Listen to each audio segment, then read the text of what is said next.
Бул жерде биринчи тема мен жогоруда айтып кеткендей студенттердин илимий иштерин уюштуруу боюнча болот. Эмне себептен бул теманы алып чыктык? Анткени баарыңыздарга белгилүү болгондой, акыркы кездерде билим берүү жана илим министрлиги тарабынан жаңы талаптар киргизилген. Ага ылайык жогорку окуу жайлардын студенттери илимий иштерди жазып, дипломдук иштерди жазып, ар бир студент дипломдук ишин жазууга милдеттендирилген. Ошол студенттердин илимий ишин уюштуруу боюнча кандай көйгөйлөр бар экенин ушул жөнүндө сүйлөйлү дегенбиз.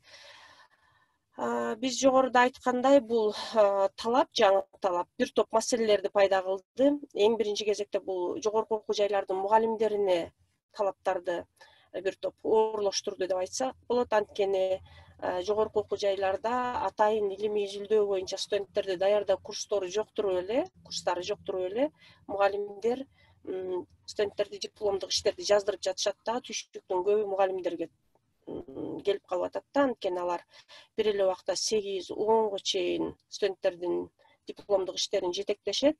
Атайын изилдөө усулдар деген сабак жок болгондуктан, ошо дипломдук ишти гана жетектебестен, ошонун ичинде студенттерге кошумча изилдөө усулдарын дагы үйрөткөнгө мажбур болуп атышат да. Ошондо бул маселелерди кантип чечүү керек деген суроону коебуз. Биринчи кезекте маселелердин өзүн аныктап алсак, бул жерде сиздер көрүп тургандай изилдөө ишине даярдаган атайын курстар жок. Ошол курстарды киргизүү керек деген сунушту көтөрүп чыгып атабыз. Андан сырткары ошол изилдөө иштери, дипломдук иштерде плагиат абдан көп учурайт да. Мындайча айтканда, бул плагиат студенттердин бир атайын жасаган иши эмес. Анткени изилдөө усулдарын үйрөтпөсөк, изилдөө ишин кантип жүргүзүүнү үйрөтпөсөк, анан плагиат деген албетте болот. Ошондуктан бул маселени чечүү керек деп бир топ сунуштарды киргизген атабыз. Мындан башка дагы дипломдук иштерди жазуу, коргоо боюнча дагы атайын иштелип чыккан талаптар жок. Ар университет өзү каалагандай ар кайсы форматта өткөрүп атышат. Мисалы үчүн жөнөкөй эле мисалды алып кетсек, мен иштеген вузда, Борбордук Азиядагы Америка университетинде дипломдук ишти коргоодо биз бир эле университеттин ичинде эмес, университеттен сырткары дагы изилдөөчүлөрдү тартабыз. Алар пикир берүүчү рецензент катары киришет жана атайын ошо коргоо иштерине катышат.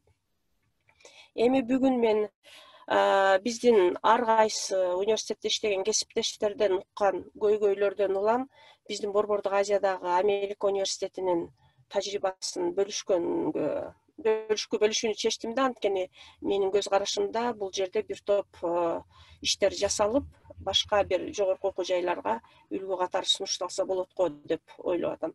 Эмне себептен? Анткени бизде деген студенттердин илимий иштерин уюштуруу ырааттуу жүргүзүлөт. Бул деген дипломдук ишке даярдоо акыркы эле курста, мисалы үчүн башка жогорку окуу жайларындагыдай 4-курста гана аткарылбастан, 3-курстан, жада калса 2-курстан баштап эле ушул изилдөө иштерине даярдоо жүргүзүлөт да. Ал үчүн биз эмне кылабыз? Биринчи кезекте мен иштеген антропология бөлүмүндө атайын изилдөө усулдары деген сабак бар. Бул сабак 2-курста киргизилет. Ал жерде студенттер изилдөөнүн усулдары менен, мисалы үчүн катышып байкоону кантип колдонуу керек, интервьюну кантип колдонуу керек, маалыматты кантип жыйноо керек, аны кантип талдоо керек деген сыяктуу бүт бардык баскычтарын үйрөнүп өтүшөт. Бул 2-курста берилет. Андан кийин бул курсту бүткөндөн кийин студенттер практикага чыгышат. Ал жерде ошо теориялык алган билимдерин практика жүзүндө колдонушуп, ошонун натыйжасында иштерин жазышат, изилдөө иштерин жазышат да. Андан кийин бул изилдөө иши ошол бойдон эле калып калбастан, ар жылы күзүндө биз октябрь айында студенттердин конференциясын уюштурабыз. Ага башка вуздардан да келип катышат, көбүнчө Манастан, мына Славянский университеттен катышып жүрүштү, Ошгудан да келип катышып жүрүштү бир жылдары. Ал жерде студенттер өзлөрүнүн жасаган илимий иштерин башкаларга презентация кылып, фидбектерди алышат да. Бул бир түрү иштин. Экинчи түрү бул дипломдук иш. Дипломдук иш бул баардык эле университетте аткарылып жатпайбы азыркы кезде, бирок Борбордук Азиядагы Америка университетинин бир айырмачылыгы, бул дипломдук ишке даярдоо биздин антропология программасында 3-курстан эле башталат да. Мисалы үчүн 3-курстун аягында, 3-курста өзү ошо дипломдук ишке даярдоо деген курсубуз бар. Студенттер ошону алат дагы 3-курстун аягында, жайында окуп бүтүп атканда ар бир студенттин дипломдук ишинин темасы бекитилет. Андан сырткары бул жерде 2 сабак бар. Дипломдук ишке даярдоо дегенчи. Биринчиси дипломдук ишке даярдоо, бул 3-курста берилет. Анан 4-курста, акыркы курста дипломдук ишти жазууга даярдоо деген 2 сабак берилет.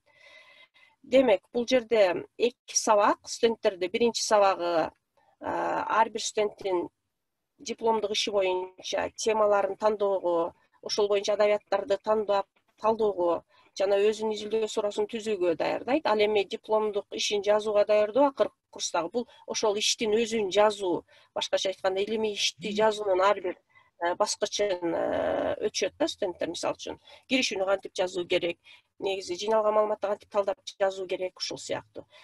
Андан сырткары дагы бир абдан маанилүү баскычы бул дипломдук иштерди коргоо болуп эсептелет. Башка университеттегидей эле биз дагы дипломдук иштерди коргоону жайда студент окууну бүтүп жатканда уюштурабыз. Анан ошол жерде бул коргоого бир нече тарап катышат да. Мисалы үчүн студенттин илимий изилдөөсүнүн жетекчиси, анан рецензент экөө болот. Адатта бирөө университеттин ичинен, бирөө сыртынан болот да. Сыртынан болгондо биз башка университеттердеги мугалимдерди ошол студенттин иши менен таанышып, өзүнүн пикирин берүүнү суранабыз. Андан кийин коргоого атайын комиссия катышат. Бул деген бардык эле университеттерде колдонулуп жүрөт. Андан кийин бааны койгондо биз акыркы эле ошол коргоо учурундагы бааны койбостон ушул бир нече тараптын баасынын негизинде жыйынтык чыгарып, акыркы бааны чыгарабыз. Эми бул жерде маалымат бере кетейин, ар бир курс боюнча, изилдөө иштерин жүргүзүүгө даярдоо курсу. Мисалы үчүн эң биринчи сабагыбыз бул изилдөө усулдарын окутуу курсу деп айтып атабыз. Ал 2-курста берилет. Бул жерде эмнелерди аткарышат? Бул курс толук бойдон изилдөөнүн планын иштеп чыгуунун башынан аягына чейин тааныштырат да студентке. Мисалы үчүн теманы тандоо, кантип тандаш керек, бул бир сабак. Изилдөөнүн суроосун коюп, изилдөөнүн пайдубалын, теориялык пайдубалын түзүүнү, анан кайсыл методдорду колдонот, анан ошол методдорду колдонуп кантип маалыматты жыйнайт, анан ошол маалыматты жыйнагандан кийин аны кантип талдайт, анан өзүнүн ишин кантип жазат деген сыяктуу ар бир баскычты студент өтөт. Ал үчүн ошол курстун өзүнүн ичинде, силабуста бир нече жазуу иштери киргизилген да. Биринчи жазуу иши бул жарым барактык эле кыска жазуу иши. Бул жерде студент өзүнүн темасын, койгон суроосун изилдөө үчүн, анан ошол суроо боюнча иштеп чыккан божомолун сунуштайт. Экинчи жазуу иши бул адабияттарды талдоо, өзүнүн темасына ылайык жок дегенде 3 макаланы таап, ошол макаланы өзүнүн изилдөө ишине байланыштырып талдап чыгат да. Анан бул макаланы талдоо учурунда ал өзүнүн ишинин теориялык пайдубалын түзүш керек. 3-чү бөлүктөгү иш бул 3-чү жана 4-чү түрү иштин бул белгилүү бир усулду колдонууга багытталган. Мисалы үчүн катышып байкоо же интервью боюнча атайын долбоор жасашат. Андан кийин эң акырында бул курс бүткөндөн кийин студент өзүнүн финалдык ушул курс боюнча курстук ишин тапшырат. Бул курстук иш ошо долбоордун өзү болуп эсептелет. Ал студент ушул курсту бүткөндөн кийин жайында изилдөө практикасына барганда кайсы долбоор менен иштейт, кайсыл тема менен иштейт, ошонун долбоорун, планын түзүп чыгыш керек да. Андан экинчи баскычы бул изилдөө практикасы. Бул практикага барганда студенттер атайын бир биздин антропология бөлүмүндө бөтөн маданиятка барып өзүнүн изилдөөсүн жүргүзөт. Жанагы курста түзгөн план боюнча жүргүзүлөт да. Ошол план боюнча маалыматтарды жыйнап келип, бүткөндөн кийин ошол маалыматтарын талдап, анан отчет тапшырат. Ошол отчеттун күзүндөгү илимий конференцияда элге презентациялайт. Ушундан пайдаланып мен айтып койгум келет, бул жерде ар кайсы жогорку окуу жайлардын мугалимдери отурат. Эгерде сиздер кызыксаңыздар, ар жылы октябрь айында Аутсада студенттер үчүн конференция уюштурулат. Ошондо сиздер студенттериңиздерди жөнөтсөңүздөр болот. Ал эми Аутсадан буга кайсы студенттер катышат? Ошо практиканы өтүп келген студенттер өздөрүнүн ишин тааныштырат. Бул милдеттүү түрдө катышат. Анан дипломдук ишин жазып жаткан магистранттар жана студенттер катышат. Негизги максат ошо студенттер өздөрүнүн жасаган иштерин тааныштыруу да. Ошого мүмкүнчүлүк алуу, бөлүшүүгө жана пикир алууга мүмкүнчүлүк алуу. Андан кийин дипломдук иштерди жана мен башында айтып кеткендей 2 түрдүү курс бар. Ошол даярдайт. Эмне үчүн бул курс биз маанилүү деп айткыбыз келет? Анткени мен башка университетте иштеген коллегаларымдан угуп жүрөм. Алар айтышат, 4-курста студенттер жазып башташат, анан биз абдан кыйналабыз, анткени деген студенттердин саны абдан көп. Алардын ар бирине ошо усулду кантип колдонуш керек, аны кантип талдаш керек, демек жазуу, илимий ишти жазуу жагынан да абдан көп нерселерди үйрөтүшүбүз керек дейт да. Башкача айтканда, дипломдук иштин жетекчилери жөн эле дипломду жетектебестен, жанагы биз айтып аткан 2 курстун дагы милдеттерин аткарышат экен да, ошолордун баарын өзү жасайт экен. Ошон үчүн бул мугалимдер үчүн өтө оор жүк болуп калат. Ошон үчүн биздин сунушубуз бүгүн резолюцияда сунуш кылалы деп атабыз. Ошо дипломдук ишке даярдоо 1 жана дипломдук ишке даярдоо 2 деген курсту киргизиш керек. Биринчисинде ошо усулдарды, ошол өзүнүн изилдөөсүнүн темасын, адабиятка теориясын же болбосо методдорун иштеп чыгууга жардам берсин. Ал эми экинчи болсо, биз айтып атпайбызбы, академиялык жазуу деп же илимий жазуу деп. Ошол илимий жазууга студенттерди даярдасын да, мисалы үчүн киришүүнү кантип жазууну үйрөнсүн, дискуссияны жанагы өзүнүн темасы боюнча башкалар эмне айтса ошолорго карата өзүнүн сынын же болбосо кошумча пикирин, салымын кантип киргизет, жана ошо башка ушул темада изилдөө жүргүзгөн окуучулар менен кантип дискуссияга кирет. Ушуларды үйрөтө турган экинчи даярдоо курсу болсун. Ал жерде студенттер илимий ишти жазууга үйрөнсүн. Эми ошондо биз жыйынтыктарды айтсак, мынтип айтабыз. Студенттердин илимий ишке даярдоосун биз ыраттуу жүргүзүшүбүз керек жана үзгүлтүксүз жүргүзүшүбүз керек. Бул илимий ишке даярдоо акыркы курста диплом жазганда эле башталбастан, экинчи курстан эле башталыш керек жана ар жыл сайын ушул өнүктүрүлүп отуруш керек. Ошон үчүн биз бул курстарды милдеттүү түрдө жогорку окуу жайлардын окуу программасына киргизүүнү суранат элек да. Мисалы үчүн изилдөө усулдары деген курс сөзсүз кириш керек. Изилдөө методдорун студенттер колдонууну билиш керек, дипломдук иш жазганга чейин эле. Анан изилдөө практикасынан өтүш керек. Ошол изилдөө курстарды, усулдары деген курсту окугандан кийин ошол методдорду алар колдонуп тажрыйба топтосун. Андан кийин академиялык жазуу деген кириш керек. Студенттер дипломду жазганга чейин илимий иш кантип жазылаарын билип, анын стили кандай экенин билип, анан дипломду жазууга киришсин да. Анан дипломдук ишке даярдоо сабагын киргизиш керек.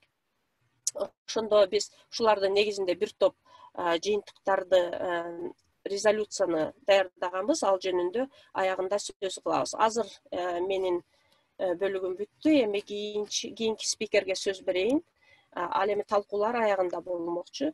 Биздин кийинки спикерибиз Оксана Исмаилбекова. Ал Берлиндеги чыгыштануу изилдөө институтунда иштейт. Ал изилдөөчү же ошол убакта окутуучу.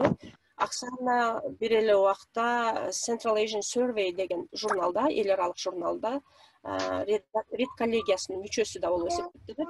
Ошондуктан Оксана бизге илимий макалаларды жазуу жана аны журналдарга жарыялоо боюнча өзүнүн докладын сунуштамакчы.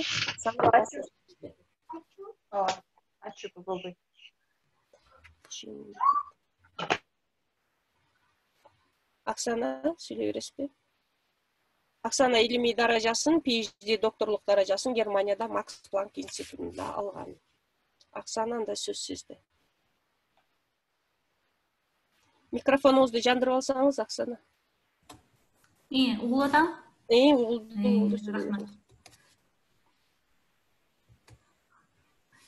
Көрүнүп атат да презентация? ооба, көрүнүп атат. Саламатсыздарбы, кесиптештер? Презентациямды баштасам. Бүгүнкү презентациям негизинде кантип эл аралык журналдарга өзүбүздүн макалабызды чыгарсак болот деген темада сүйлөп бермекмин. Мисалы катары Central Asian Survey'ди алдым, себеби ал жака быйыл мени редакциялык кеңешине чакырып, ошол жакта азыр ишти баштадым.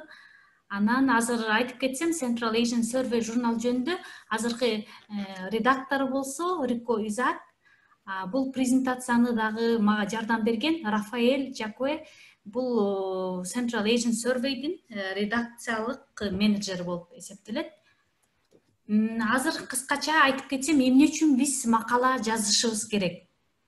Эгер сиздерде бир кызыктуу оюңуз бар болсо, же изилдөө табылгаларыңыз бар болсо, ошо изилдөө табылгаларыңызды башкалар менен, башка өзүңүздүн кесиптештериңиздер менен бөлүшкүңүз келсе, жөн эле бөлүшпөстөн да дүйнөлүк масштабта ишиңизди жайылткыңыз келсе, атыңызды чыгаргыңыз келсе, же репутация кургуңуз келсе, сөзсүз макала чыгарышыңыз керек. Бул макала деген сиздин бир визитная карточка болот да, жашооңуздагы, карьераңыздагы.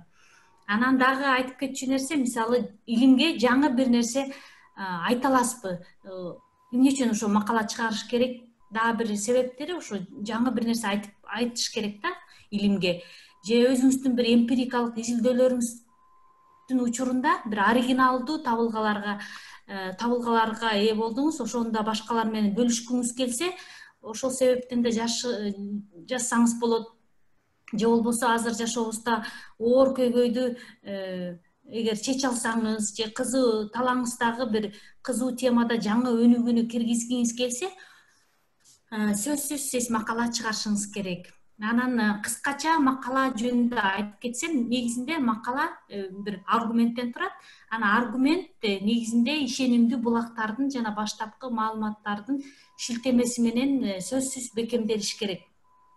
Мисалы, сиз сөзсүз башкалардын айткан маселелери, иштери менен алектенип макала жазасыз.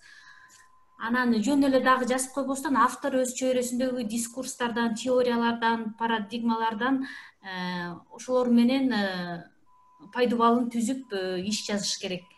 Анан негизинде, мисалы, эл аралык журналдарга чыгаргыбыз келсе, англис тилиндеги көп маалыматтарды колдонушат да. Негизинде англис тилине чектелбестен орусча, кыргызча да, казакча билсеңиз, көбүрөөк жергиликтүү булактарды да сөзсүз колдонуш керек. Анан мисалы, кыскача айтып кетсем, сиздердин макалаңыздарды тапшырганга чейинки баскычтар. Мисалы, айтып коелу, сизде бир жакшы оюңуз бар, бир аргументиңиз бар, изилдөө учурда ошол аргумент, ошол жаңы бир изилдөө табылгаларыңызга табылгалуу болдуңуз да, ошол себептен ошо оюңузду кармап туруп, сиз журналды тандашыңыз керек. Кайсы журналга ошо оюмду башка кесиптештерим менен бөлүшкүм келет деп. Андан кийин мурунку иштерин окуп чыгышыңыз керек. Окуп бүткөндөн кийин акырындап ишиңизди жазып баштаңыз керек. Анан сөзсүз сиз жазып атканда, эгер сиздин бир сынчыл досуңуз болсо, ошого сөзсүз көрсөтүш керек. Себеби ошо сынчыл досуңуз дагы жакшы бир комментарий бериши мүмкүн. Анын комментарияларын алгандан кийин сөзсүз кайра улантышыңыз керек. Анан тапшыраардын астында авторлор үчүн көрсөтмөлөр деген секция бар да, ошол жактан сөзсүз кирип таанышып чыгышыңыз керек, баарын окуп чыгышыңыз керек. Бир дагы нерселерин, бир критерияларын унутуп калбайм. Мисалы, эң негизги туура журналды эмне үчүн биз туура журналды тандашыбыз керек? Негизинен туура журналды тандагандын себеби, мисалы, окуу аудиторияңызды билип алышыңыз керек. Кимге сиз айтып бергиңиз келип атат сиздин изилдөө табылгаларыңызды? Кайсы журналга чак келет? Же болбосо сөзсүз журналдын максатын жакыныраак окуп чыгышыңыз керек. Андагы макалаларды окуп чыгып, кимге жазып жатканыңызды билип алсаңыз, алардын кызыкчылыгы, журналдын стили сизге кичине жеңилирээк болот, жазып аткан процессте деле. Мисалы, биринчи кеңеш мындай болмокта, азчылыкта бол деген. Бул эмнени билдирет? Негизинде 70% макаланы жазышат, 70% окумуштуулар макаланы жазышат, анан ойлошот кайсы журналга тапшырайын деп. Бирок макала жазыш оңоюраак болот эгер сиз кайсы журналды биринчи тандап алсаңыз, ошол журналга жазам деп, анан жазып баштасаңыз, башынан баштап эле ошо журналдын стили менен жазып баштайсыз. Ошон үчүн биринчиси ошо 30% авторлордун ичине кириңиз деген бир кеңеш. Экинчи кеңеш болсо, сөзсүз журналдарды карап атканда, мисалы максаттар, колдонуу чөйрөсү, aims, scope деген жак бар. Ошол жакты сөзсүз окушуңуз керек. Ал жакта мындай жазылган журналдардын эмне жөнүндө, ким үчүн экендигин түшүндүрүүгө жардам берет да. Эмне үчүн биз ушу Central Asian Survey'ди тандап алышыбыз керек? Ошол вебсайтына киргенде ошо aims and scope деген жакты жакыныраак карап окуп көрсөңүздөр, ошол жакта көбүрөөк маалымат ошо журнал жөнүндө ала аласыз. Мисалы, Central Asian Survey'дин журналына чыгаралы деп атсак, ал жактын максаттары, колдонуу чөйрөсү болсо мындай экен: Орто Азия жана Кавказ чөлкөмдөрүнүн тарыхы, саясаты, маданияты, диндери жана экономикасы менен байланышкан рецензияланган көп тармактуу журнал. Буларга биринчи кезекте мурдагы Советтик Борбор Азия республикалары жана Түштүк жана Түндүк Кавказ кирет. Ошондой эле Синжаң, Монголия, Афганистан, Иран, Туркия, Борбордук Азия болгон мамилелери, саясатына байланыштуу маселелер камтылат. Мисалы, журналдын максаты мындай болушу мүмкүн: социалдык жана гуманитардык илимдер чөйрөсүндөгү жетишкендиктерди чагылдыруу, ошо илимди алдыга жылдыруу, ошондой эле Борбор Азиядагы, Кавказдагы заманбап кызыгуу жараткан жергиликтүү жана регионалдык өзгөрүүлөрдүн процесстерин түшүнүүнү жогорулатуу. Анан экинчи кеңеш болсо, бул башка окумуштуулар менен маек түзүшүңүз керек да. Мисалы, журналды тандаарда кайсы журналга өзүмдүн ишимди жиберем дердин астында сөзсүз карап чыгышыңыз керек. Кандай журналдар бар? Мисалы, университеттен карасаңыз болот, журналдын вебсайттарынан, коллегаларыңыз айтышы мүмкүн. Анан өзүңүз ойлоңуз, кайсы эл аралык журналга чыгарасызбы же аймакка мүнөздүүбү? Биринчи жакшы журналды өзүңүзгө билип алышыңыз керек да. Үчүнчү кеңеш болсо, сөзсүз туура суроолорду берип, анан туура жоопторду алышыңыз керек. Мисалы, ар бир журналдын вебсайтында ар кандай маалыматтар бар. Мисалы, билип алсаңыз болот: редактору ким, редакциялык кеңеш ким, басмакана, авторго керектүү маалыматты автор деген жакты бассаңыз ошол жактан чыгат. Окурмандар ким болот, онлайн басылып чыгабы же импакт фактормо, цитаталоо, рейтинги кандай, кесиптештерден сын пикир ала аласызбы, тапшыруу процесси кандай, бүт баарын шашпай отуруп карап чыгышыңыз керек ошол сиз макала жиберердин алдында. Эми журналга кат жазуу. Мисалы, журналга кат жазардын астында, журналга тапшырардын астында негизинде документтерин, вебсайттагы маалыматтарды карап чыгышыңыз керек. Мен айтып кеткендей, ана максаттар, колдонуу чөйрөсү деген категория бар. Ошого туура келесизби, келбейсизби, ошону да караңыз. Мисалы, журналга макалаңыздын форматын караңыз. Көп учурларда 8000 сөздөн ашпаш керек дейт. Мисалы, биз 9000 сөз макала салып ийсек, ал жакшы каралбай калышы мүмкүн да. Ошол себептүү 8000 десе 8000 кылып салып жиберишибиз керек. Анан кантип тапшырабыз дегенди билишиңиз керек. Азыркы учурда бүт макалалардын баары онлайн регистрация менен тапшырасыздар. Анан сөзсүз тапшырардын астында орфография, грамматиканы текшертиш керек. Англисче болсо англисче жазып аткан соң англисчени жылтыратыш керек. Мисалы, эгер досторуңуз, коллегаларыңыз болсо, тилди карап бересизби деп ошолорго суранып, сөзсүз жакшы английский менен биздин журналга тапшырыш керек. Анан эмне кылбаш керек? Мисалы, макаланын кээ бир учурда шашып атып, макаланын аталышын унутуп калышат экен. Ошо журнал айтат. Анан кыскача, мисалы, абстракт кыскача мүнөздөмө бар го биздин макалаларда. Ошолорду чыгарууда, жазаарда шашпай, ойлонуп жазыш керек. Анан сөзсүз авторлордун көрсөтмөлөрү деген жакты окуш керек, эмне керек, эмне кереги жок. Библиографияны түздөп мындай жакшыраак алардын стили менен жазыш керекпиз. Анан мисалы кыскартып койсок, кыскартууларды мындай түшүнүксүз калтырбай, мындай түшүнүктүү кылып бүтүрүш керек. Анан дагы автордук укукту байкаш керек. Мисалы кээ бир учурда шашып атып макалабыздын биринчи мисалы туура эмес нускасын жөнөтүп ийишибиз мүмкүн.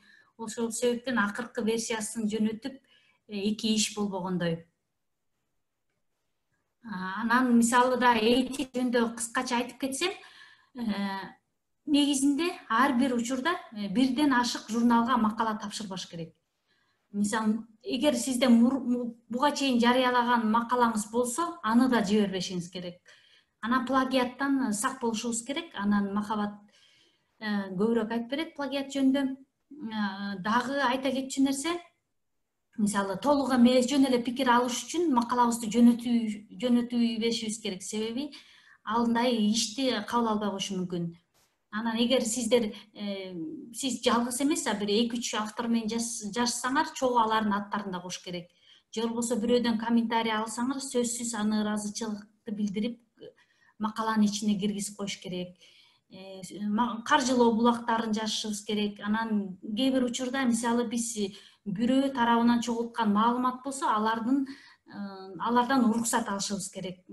Колдонсок болобу деп, мисалы сүрөт колдонсоңуздар, алардан сөзсүз уруксат алыш керек, сиздин сүрөтүңүздү колдонсом болобу деп. Анан дагы бир ойлонуп көр, текшерүү, тапшыруу деген вебсайт бар экен, Think, Check and Submit Check.org. Ошол жака кирсеңиздер, бул аябай жакшы вебсайт экен. Бул жакта басма индустриянын демилгеси экен да. Сизге изилдөөңүздү жарыялоо үчүн ишенимдүү журналдарды тапканга жардам берет экен. Анан дагы мисалы эгер сиз журналга макалаңызды пландаштырып жатсаңыз, ал ушул жака кирип жакшы инструменттерди ала алсаңыз болот. Кайсы кадыр бактуу журналдар бар.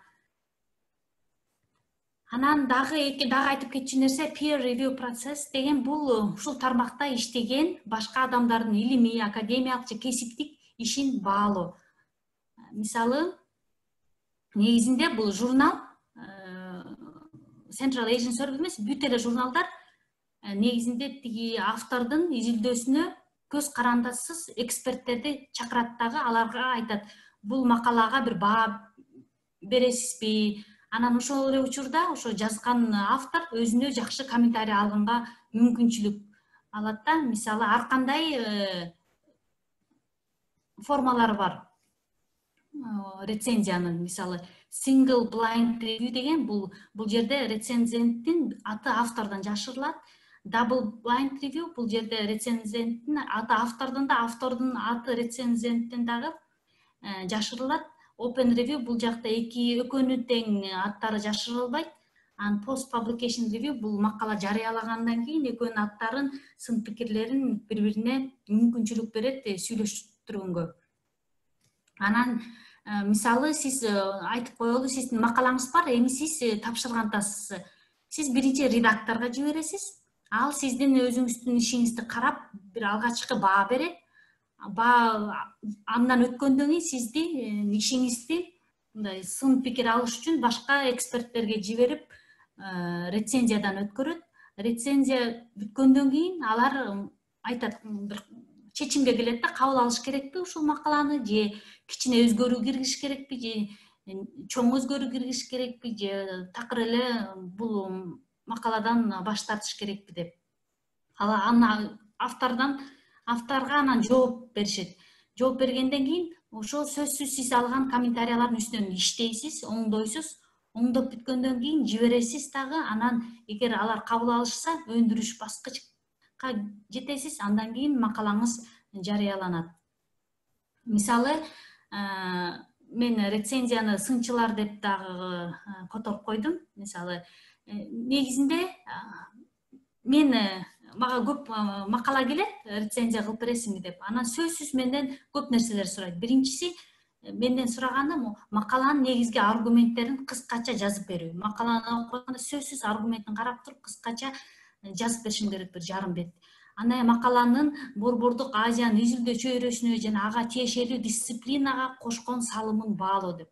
Жөнөкөй эле Орто Азияга изилдөө чөйрөсүнө кошпостон дисциплинага дагы кошкон салымыбызды так ачык көрсөтүшүбүз керек да макалада. Анан автордун аргументтик логикалык ыраттуулугун баалайт. Ал бүткөндөн кийин изилдөөнүн оригиналдыгын, сапатын, техникасын ошолордун баарын мүнөздөп бересиңерби деп жиберет. Анан дагы автордун макалага көрсөткөн, мисалы, керек болгон булактар барбы же жокпу, кээ бир учурда мисалы бир нече илимий булактарды билбей калышыбыз мүмкүн. Ошол учурда ошо эксперттин айтканы же эксперттин комментариялары жакшы кеңеш бериши мүмкүн да, бул макаланы унутуп калыптырсың деп, тигини кошуп койсоң болот деп. Анан макаланы кыскартылган жерлери барбы деп сөзсүз сурайт. Анан бар болсо кереги жок жерлерин мисалы сунуш кылсак болот, бул жагын кесип койсо болот деп. Анан акырында журнал болсо ошо рецензисттерден чечим сурайт, кандай чечимге келдиңиз, эмне кылсак болот деп. Анан негизинде сиздер комментарий алгандан кийин аракет кылыш керек, бүт комментариялардын көбүнчөсүнө мындай кайрып жазып чыгыш керек. Анан бүткөндөн кийин сөзсүз редакторго өзүнчө кат менен жазасыз, рецензиянын сунуштарын кантип кайрылдыңыз, өзүңүздүн ишиңизде ошонун баарын жакшылап түшүндүрүп беришиңиз керек. Анан сөзсүз мисалы редактордун уруксатысыз сиз сөз чектен ашпашыңыз керек. Мисалы 8000 сөз деп турса, ошо 8000 сөздүн ичинде болуш керек.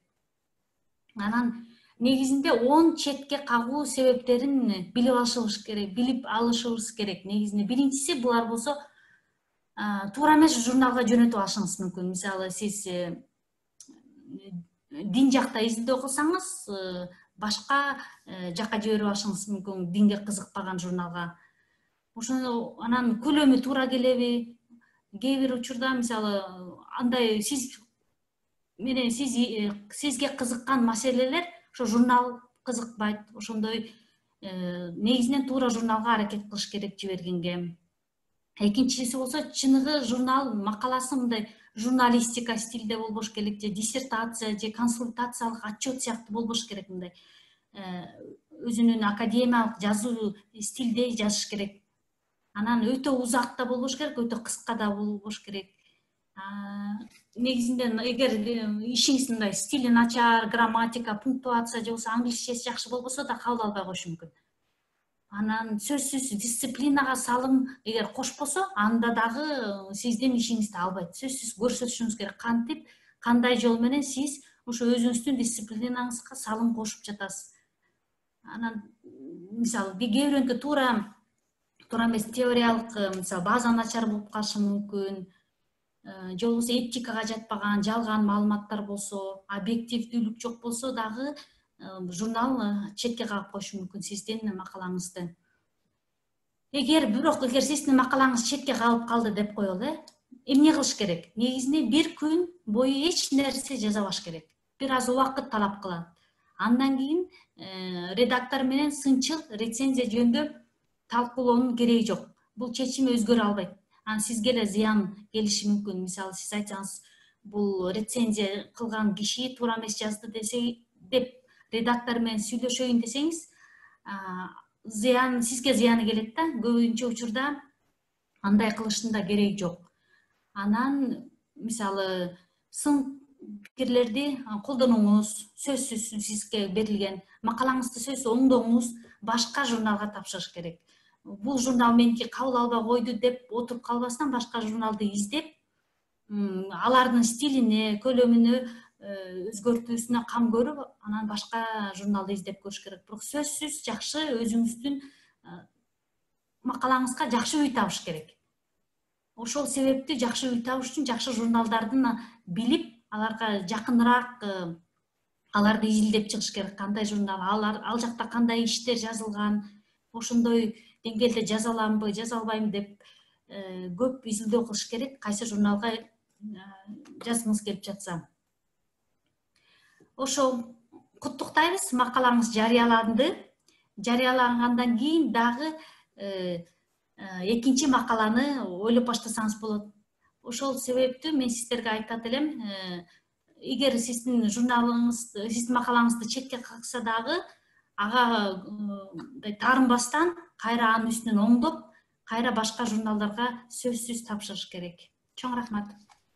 Рахмат, Оксана. Тиги экраныңызды токтотуп коесузбу бөлүшкөндө? Азыр биз негизи талкуу жүргүзбөйбүз, бирок бир эле кичинекей нерсени тактап кетели. Анткени суроо келип калыптыр да. Оксана, дисциплинага салым деген эмне? Ошону эле кыскача түшүндүрүп койсоңуз, анан кийинки спикерге өтүп, аягында баарын талкуулайбыз. Дисциплинага салым деген, мисалы, тарыхчы болсоңуз, тарыхка кандай салым кошосуз, же болбосо мен антропологияга, мен өзүм антропологмун, мен макала жазып аткандан кийин сөзсүз көрсөтөм. Антропологияга мындай салым киргизилди. Мисалы, Кыргызстан антропологияда көп изилденген эмес. Ошол Кыргызстандын кейси антропология жаңы этнографиялык изилдөө катары киргиздин деп ушундай стилде жазыш керек да. Ар бир мисалы тарыхка, социология же болбосо саясаттануу жакка сөзсүз бир кандайдыр бир кичинекей болсо да сөзсүз киргизиш керек. Ооба, илимий чөйрөгө. Бирок өзүңүздүн дисциплинадагы. Ошону талап кылышат дайыма. Рахмат, биз эми кийинки спикерге өтсөк, талкуубуз анан уланат. Ага чейин экинчи спикерибизди тааныштырып кетейин. Максатбек Ынакбеков, Кыргыз Манас Түрк университетинин китепканалар жана иш кагаздар бөлүмүнүн башчысы. Максатбек өзү Бишкек гуманитардык университетинин магистратурасын артыкчылык диплом менен бүткөн. Норвегияда, Казакстанда, Азербайжанда, Кыргызстанда өткөн ошо китепканалар боюнча чоң бир конференциялардын, семинарлардын катышуучусу жана уюштуруучусу. Максатбек бүгүн бизге эл аралык дүйнөдөгү илимий журналдардын кантип баалоо керек, кантип тандоо керек ушул жөнүндө айтып берет. Анткени Оксана азыр жогоруда айтып кетти, бир журналдын мисалында, Central Asian Survey журналынын мисалында макаланы кантип жарыялоо керек. Анан ошол жерде басым менен белгиледи да, журналды туура тандоо керек деп. Ошол журналдар боюнча маалыматты анда Максатбек агай, сөз сизде. Максат агай айтып берет. Саламатсыңар, урматтуу бүгүнкү форумдун катышуучулары. Мен азыр түз эле экранымды ачып алсам.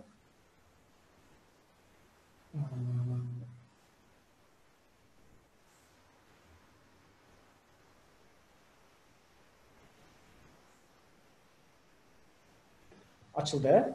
Ооба, ачылды. F5 деген басып коесузбу? Болду. Азыр кечиресиздер. Жап салдыңызбы? Жок, мен башкасын ачмакмын да.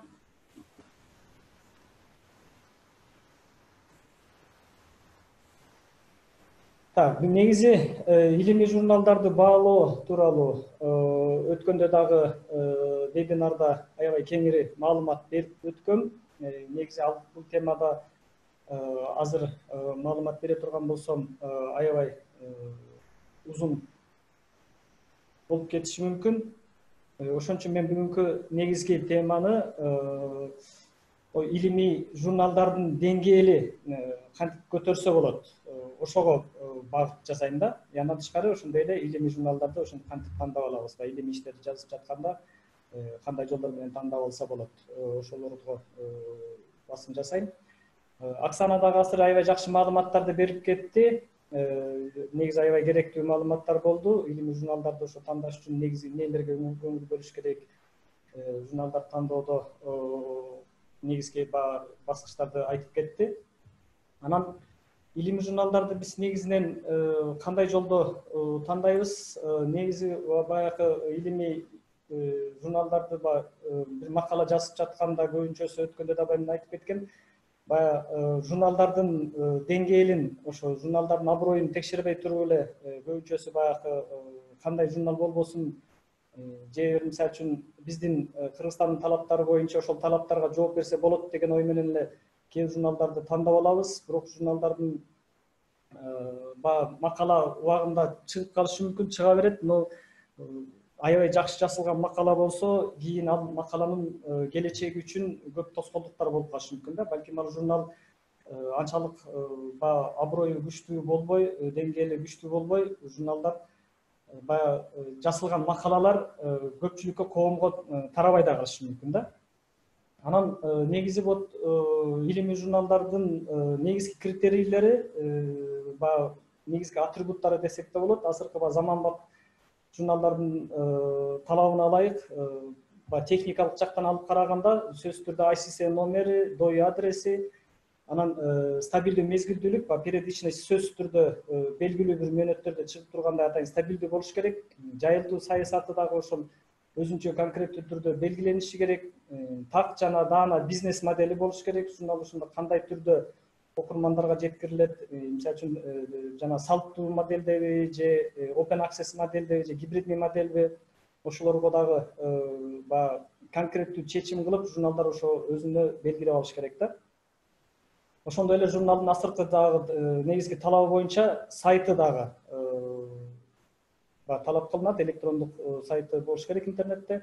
И ошол сайтта дагы негизги эмнелерди камтылыш керек. Сайтты жасалгалы атканда дагы аябай эле тим эле окумуш кооздоп журналдардын сайтын жасай бергенге да болбойт. Журналдардын баягы сайты дагы мындай серьезный бир сайт болуш керек дагы. Ошол жакта эң негизги керектүү нерселер, например, тематикасы, редколлегиясы даана көргөзүлүш керек, процедуралары, макалалар кандай түрдө кабыл алынат, рецензиялоо саясаты кандай, авторлор үчүн эрежелери кандай, жана публикационный этикалары көргөзүлүш керек. Ошондой эле жалган базалардын индекстелбеш керек. Мен бул азыр бул индекстер тууралуу дагы кыскача маалымат берип кетем. Негизи баягы журналдар, кээ журналдар өзүнүн аброюн көтөрүш үчүн ар кандай индекстерге, ар кандай маалымат базаларга, же болбосо тармактык индекстерге киргизгенге аракет кылышат. Ал эми азыр дүйнө жүзүндө жалган базалар, же болбосо жалган индекстер аябай көп. Ошолорго кирип албаганга аракет кылыш керек да. Илимий жагынан алып караганда журналдардын аталышы мында дагы көп нерсени чечет. Себеби журналдын аталышын караганда эле ошо журнал кайсыл тармакта багытталган, ошо журналдын аталышынан деле көрүнүп туруш керек да. Бизде могу көбүнчө могу пост советтик өлкөлөрдө, же болбосо Кыргызстанда көбүнчөсү жанакы университеттин журналдары чыгып атканда журналды көбүнчөсү бир тармакта эмес, көп тармактуу журнал кылып туруп эле анан аталышын деле жөнөкөй эле аталышта берип коебуз да. Мисалы үчүн вестник такого-то университета деген сыяктуу кылып элечи. А негизи журналдар конкреттүү түрдө бир кесипти, бир специализациянын багытында болуш керек да. Колдон келишинче ошол бир багытта кеткенге аракет кылыш керек, бир кесипте. Редколлегиялары дагы баягы колдон келишинче чет өлкөлөрдөн, же болбосо башка мекемелерден, же болбосо белгилүү баягы ошол тармакта белгилүү бир илим посттордон редколлегия курганга аракет кылыш керек. И ошол мисалы үчүн жанакы сайтында дагы ошо редколлегия тууралуу толук маалыматтар берилиш керек. Рецензиялоо процедурасы дагы жана Оксана дагы белгилеп кетти. Ошол журналда конкреттүү түрдө рецензиялоо процедурасы да көргөзүлүш керек. Мисалы үчүн жанакы слепой методбу же полуслепой методбу деген сыяктуу рецензия кылуу методдорун толук көргөзүш керек да. Ошондой эле жанагы атайын тармактык же болбосо белгилүү бир илимий метрикалык маалымат базаларда индекстелиши дагы азыркы ошол абройлуу журналдарга керектүү талаптардын бири да. Эми азыр тиги ошол метрикалар жөнүндө, индекстер жөнүндө айтып кетсем, мисалы үчүн индекстин түрлөрү биз баягы могу Кыргызстанда же болбосо постсоветтик өлкөлөрдө көбүнчөсү илимий метрикалык индекстерди эле гана билебиз да.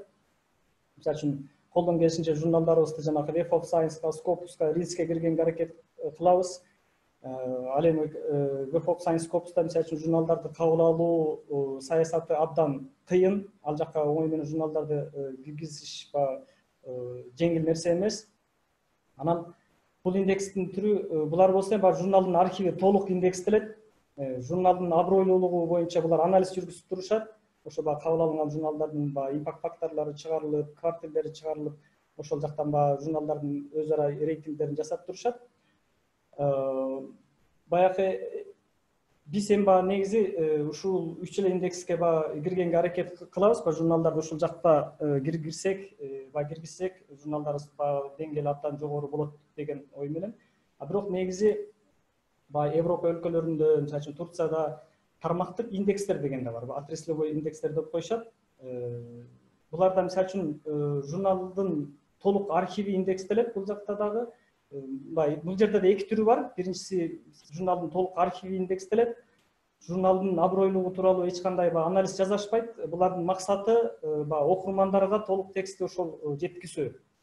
Мисалга алып көрсөк, мисалы үчүн EBSCOhost маалымат базасын алып карасак, бул өзүнчө бир чоң бир платформа. Ошол EBSCOhost'ун ичинде мисалы үчүн 200ге жакын тармактык индекстери бар. Мисалы үчүн тарых боюнча өзүнчө индекстери бар, коомдук илимдер боюнча өзүнчө индекстери бар, мисалы үчүн жалаң академик журналдар боюнча өзүнчө индекстери бар дегендей. Баягы булар кабыл алуу саясаты дагы булар оңой эмес. Мисалы жөнөкөй эле журналды кабыл албайт. Журналдарды ошо конкреттүү түрдө анализдеп, ошол журналдын жанагы белгилеп кеткен, жогоруда белгилеп кеткен критерийлерди анализдеп, действительно журналдын немеси редколлегиясы туура так келеби, журналдын рецензиялоо саясаты кандай деген сыяктуу негизги критерийлерин изилдеп отуруп, анан кабыл алышат булар журналдарды. Негизги максаты болсо бул ошол журналда чыгып жаткан макалаларды окурмандарга жеткизүү. Бир чети бизнес деп айтсак да болот, баягы окурмандарга ошол базаларга подписка жазылуу жолу аркылуу жеткизүү дегендей да. Мисалы үчүн JSTOR деген да эмеси бар, маалымат базасы да бар, бул да индекс катары санала берет. Cap Abstract деген бар, именно мисалы үчүн биология, зоология, айыл чарбачылыгы, ветеринария тармагында жалаң журналдарды булар өздөрүнө индекстешет да. Мисалы үчүн Medline, булар болсо медицина боюнча жалаң журналдарды топтойт.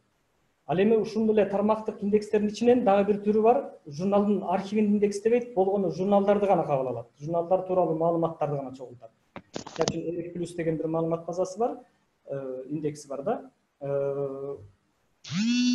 Журналдар тууралуу гана маалыматтар топтолот дагы, ошол журналдарды мисалы үчүн издеп жатканда окурмандар же болбосо илим посттор ошол журналдарга байланышып алыш үчүн түзүлгөн максатта түзүлгөн бул индекстер. Булар дагы оңой менен журналдарды кабыл албайт. Булардын да кабыл алуу критерийлери, кабыл алуу талаптары абдан оор. Журналдарды конкреттүү түрдө текшерип, ошол талаптарга ылайык келген журналдарды гана чогултушат.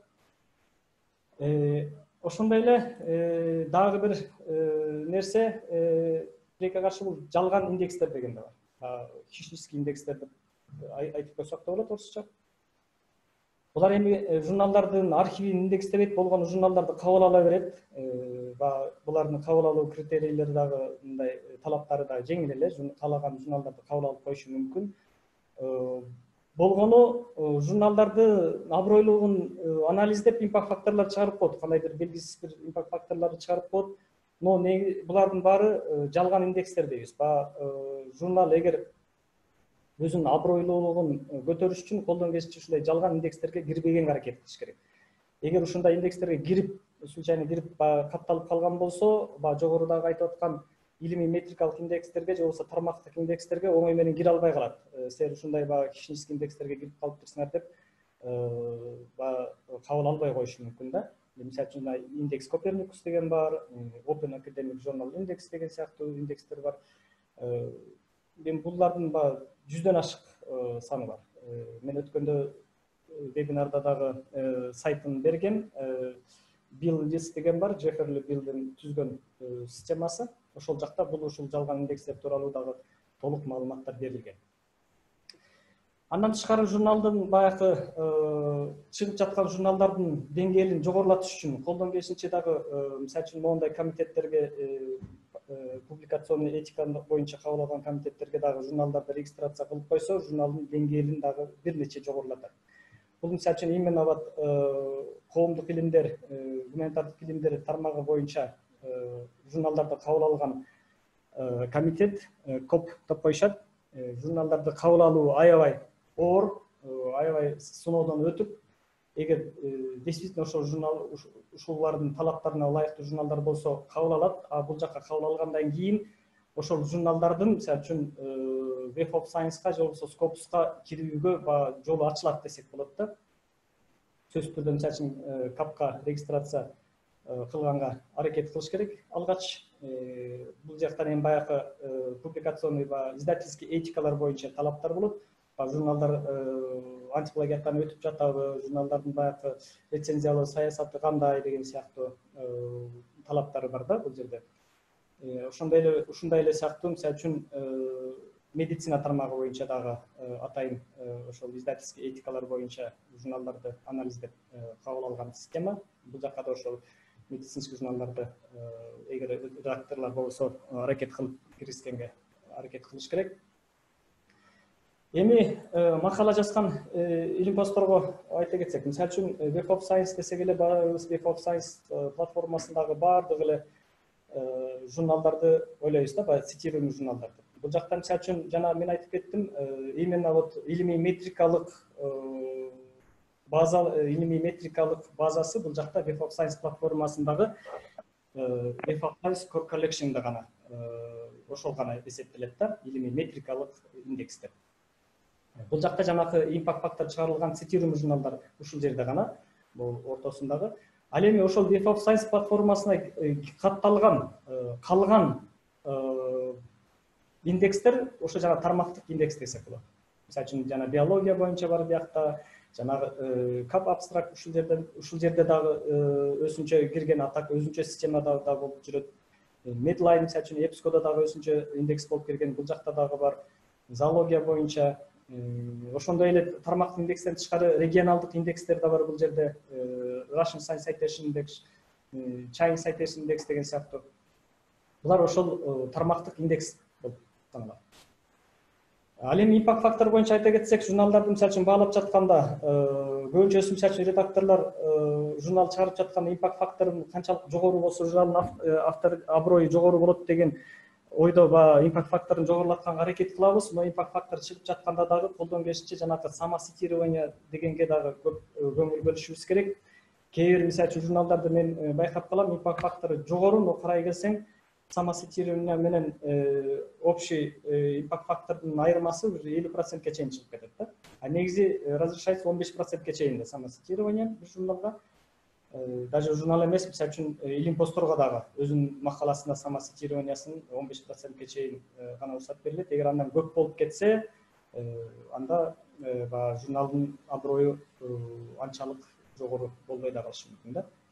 Эми импакт фактор тууралуу дагы өткөндө айтып берген, бул баягы импакт фактор чыгыш үчүн жок дегенде журналдын 3 жылдык архиви керектелет. Ошол 3 жылдык архиви аркылуу журналдын импакт фактору чыгат. Импакт фактор болсо бул Web of Science, Scopus, анан RINS, азыркы убакта RINS чыгарып жатат. Андан башка чыгып аткан импакт фактор көбүнчөсүн байкашыңыздар керек. Алардын баары жана мен айтып кеткен жалган индекстер же болбосо жалган метриктерден чыгып аткан импакт факторлор. Web of Science-та болсо негизинен жана Core Collection ичиндеги жана Social Science Citation Index менен Science Citation Index'ке гана импакт факторлор чыгарылат. Ал эми кийинки убактарда бир тармак менен экинчи тармакты салыштыра келгенде квартил дагы көп мааниге ээ болуп калды. Журналдарды мисалы үчүн анализдей келгенде карап атканда ошол жеке эле импакт фактор эмес, журналдын квартилине дагы көңүл бөлүшүңүздөр керек. Бул квартил деген бир тармактагы журнал менен экинчи тармактагы журналдарды салыштыра келгенде колдонулган квартилдер. Себеби мисалы үчүн коомдук илимдерде импакт фактору ар дайым азыраак болот табигый илимдердеги журналдарга караганда. Себеби табигый илимдерде цитируемость аябай көп, макала көп жазылат, тем более медицинада дагы ошончо аябай көп макала жазылат, цитируемость аябай көп болот. Ошондуктан алардын импакт фактору ар дайым жогору болот. Ал эми квартилге бөлө келгенде, мисалы үчүн импакт фактору 4 болуп жүргөн табигый илимдеги бир журналдын квартили даже 4кө же 3кө түшүп калышы мүмкүн да. Ал эми коомдук илимдерде болсо макала жазуу оңой эмес, бул жакта цитируемость дагы азыраак болот. Импакт факторлор журналдардын ар дайым деңгээли азыраак болот. Ошон үчүн квартилине дагы көбүрөөк көңүл бөлүшүбүз керек.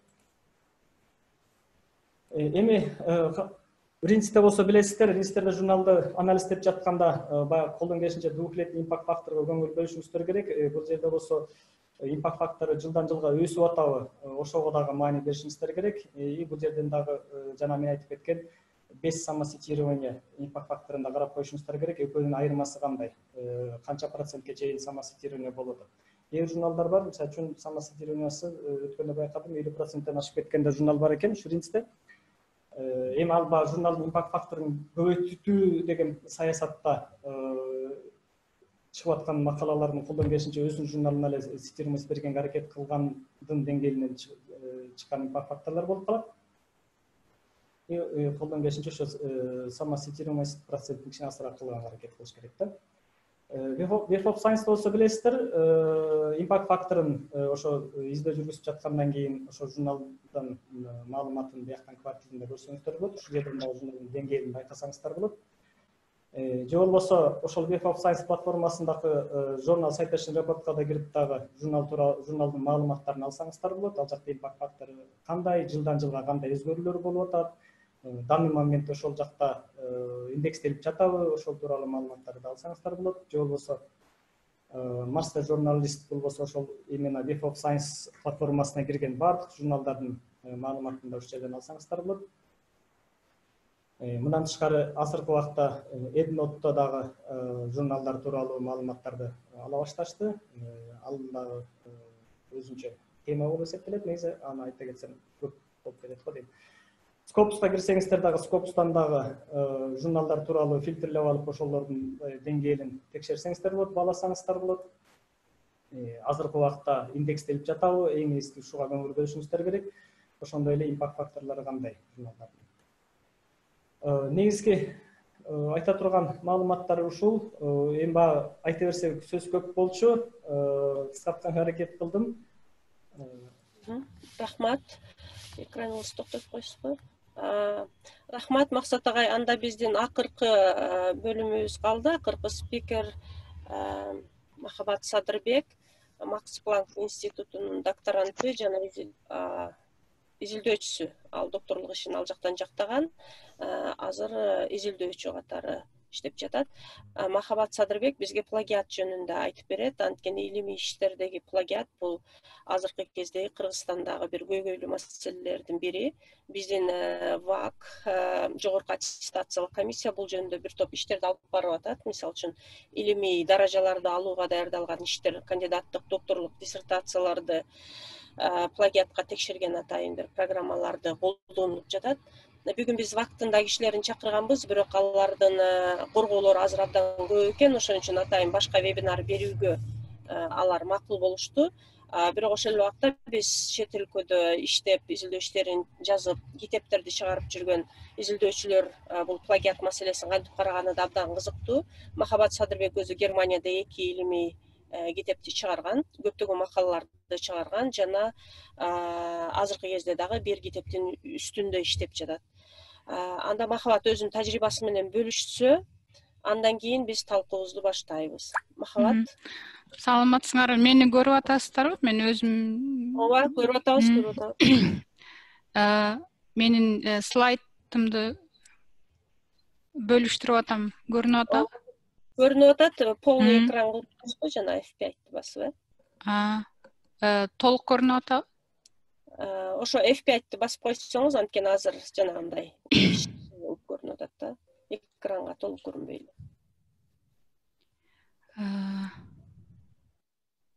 Мен F5 болбойтабы, Анда макул айта бериңиз, анда мындай деле көрүнүп атат. Жылдырганча. Калтырсаңар.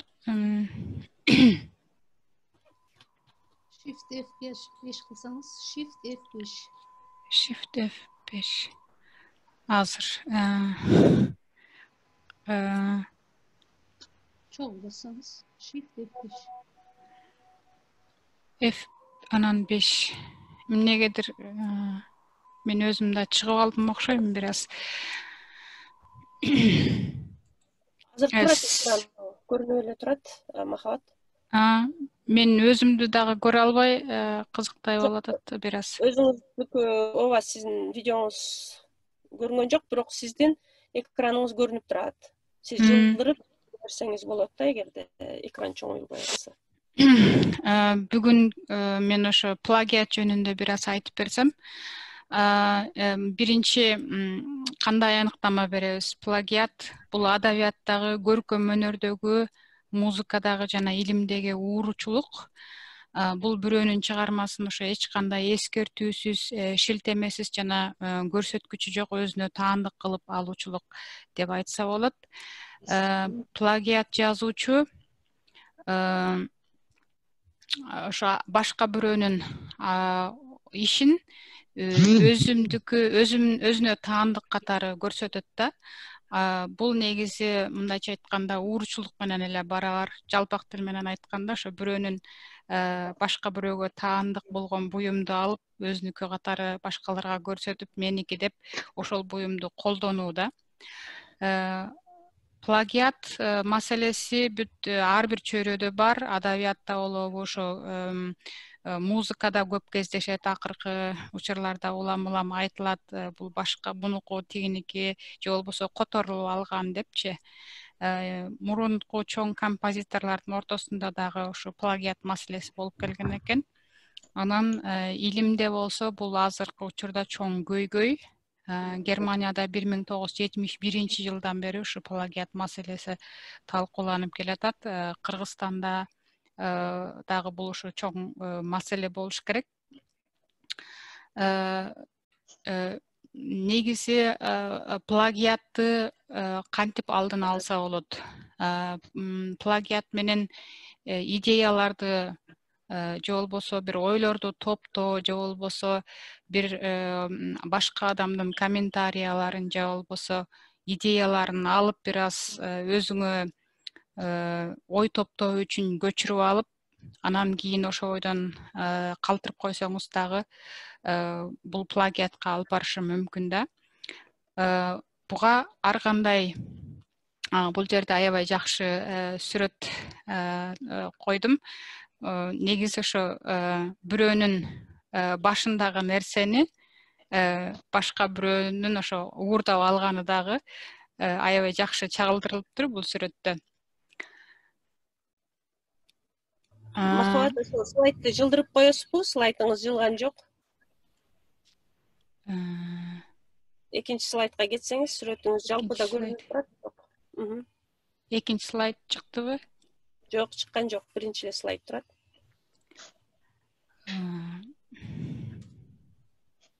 Мен кантип чыксам бияктан? Escape дегенди басып туруп эле чыгасыз го. Эмнегедир компьютеримде ошо илинип калды окшойт бир аз. Анда сүйлөй бересизби? Ошо компьютерим бир аз илинип калды меники. Ары бери чыгарып атканда. Мен өзүм мени да көрбөй турасыздар, Бизди да көрбөй турабыз, анан слайдыңыз дагы биринчиси ачылып, калгандары чекесинде эле турат да. Мүмкүн чыгып кайра кириш керек. Ошо чыгып кайра кирейинчи. Ооба, макул. Күтө турабыз бир аз.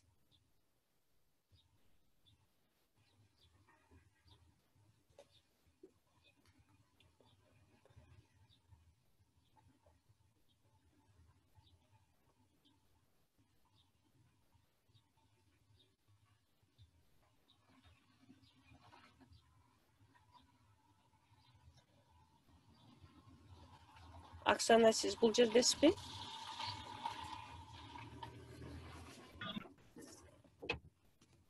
Ооба, бул жактан азыр Махабат эжеге суроо жазып аткан. Эми оңолдум окшойт.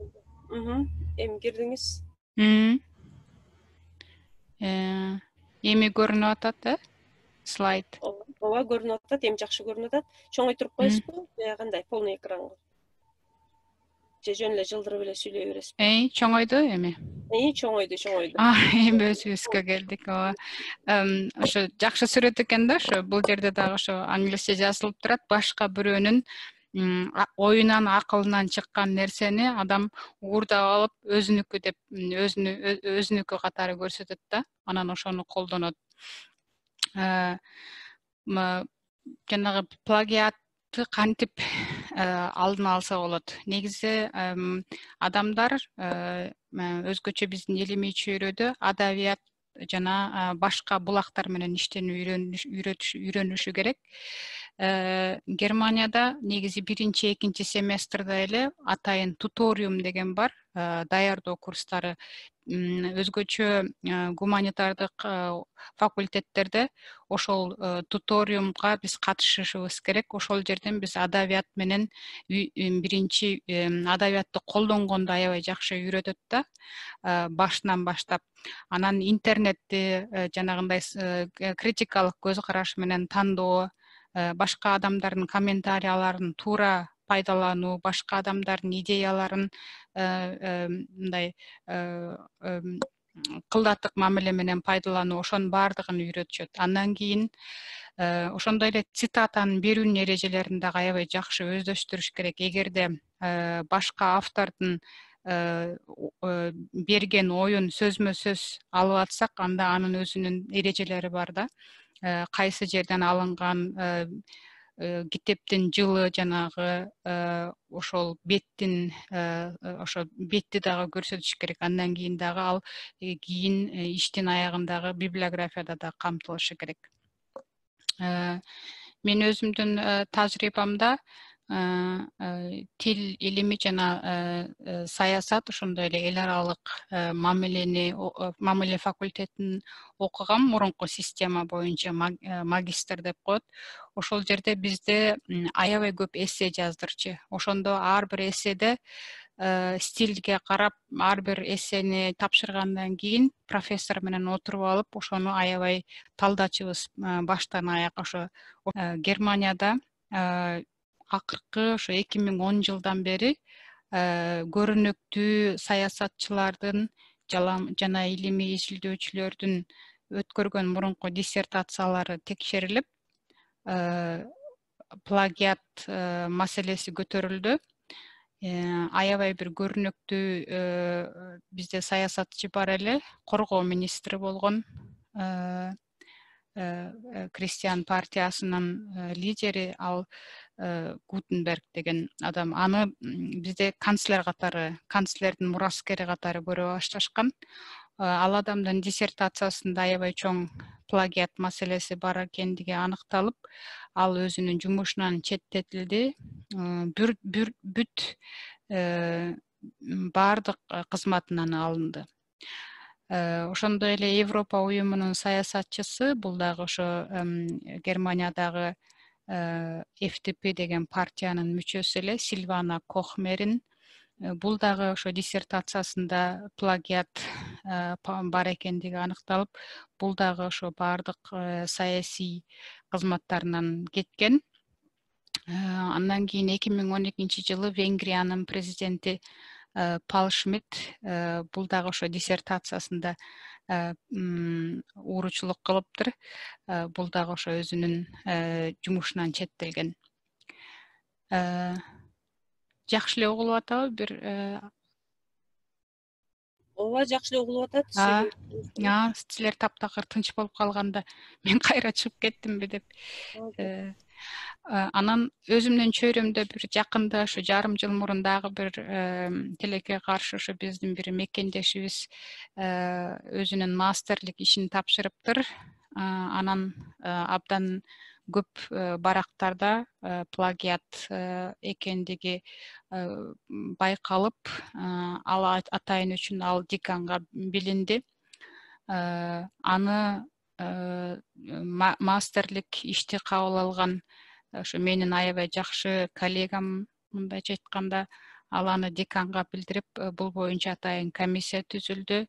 Аягында ал кыз 2 семестрга окуудан чектетилди. Андан кийин дагы комиссиянын жыйынтыгы менен балким таптакыр ошо окуусун бүтпөй калуу коркунучунун алдында турат. Германияда плагиат маселесин алдын алуу жана жоюу үчүн ар кандай софтверлер иштеп чыгат. Кээ бирлери ошо Turnitin, WriteCheck, CheckText деген софтверлер бар. Бирок софтверлердин бир маселеси цитата менен плагиаттын ортосундагы айырмачылыкты жакшы биле алышпайт экен. Бирок болбой эле көп жерде колдонулат да бул софтверлер. Андан тышкары интернеттен дагы карашат. Бирок тажрыйбалуу мындай дасыккан окутуучулар өздөрү дагы стилге, адамдын стилине, анан ага чейин деле иш жазууга чейин деле мындай студенттер менен баарлашып, алардын интеллектуалдык жөндөмүн билип калышат да. Ошондон кийин эле мындай жазган иштеринен байкап коюшат да. Анын үстүнө көп эмгектер, ошол чөйрөдөгү эмгектер эмгектер дагы таанымал болот. Биздеги профессорлор улам жаңы чыккан журналдарды, чоң-чоң китептерди, эмгектерди билип, окуп, мындайча айтканда бат эле карап туруп, кимге таандык экенин билип койсо болот да.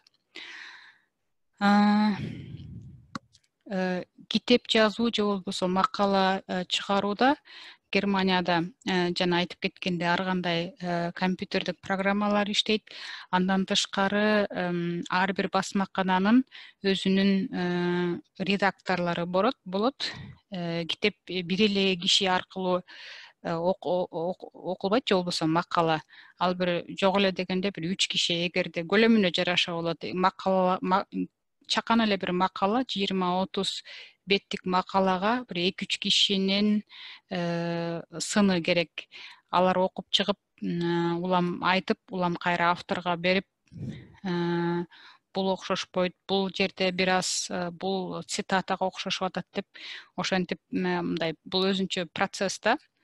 Китепте болсо 5 кишиге жакын адамдар аралашышы мүмкүн, редакциялашы мүмкүн. Ошончо киши бири-бири менен көз карандысыз мамиледе болушу керек. Алар кээ бирде алардын аттарын деле билбейбиз. Мисалы үчүн мен биринчи жазган китебимде 2 киши менен ошо улам алышып жиберишип, кайра оңдоп түзүп, кайра алып ушинтип аттык.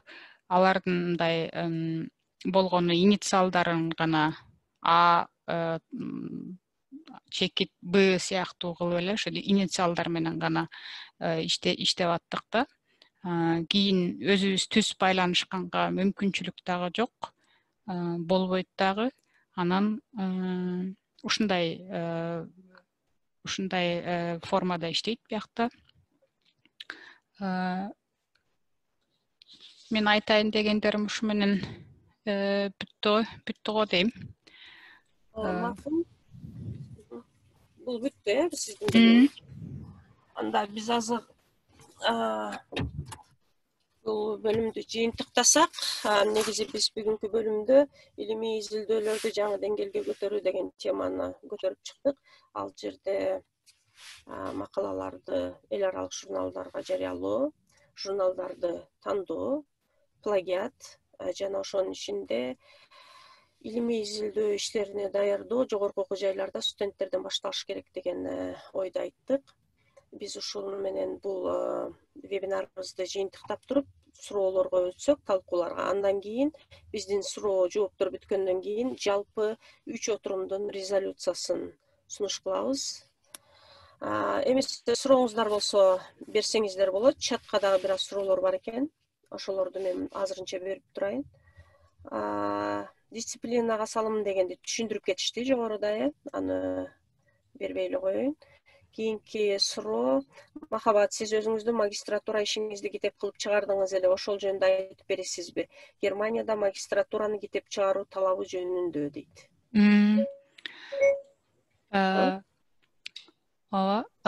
Бул Германияда мастер тезис деп коет. Мастер тезис катары кадимкидей эле иш, илимий эмгек бергем. Анан менин ошо профессорум бул ишти абдан жакшы деп таап, анан бул боюнча негизи литература дагы аз.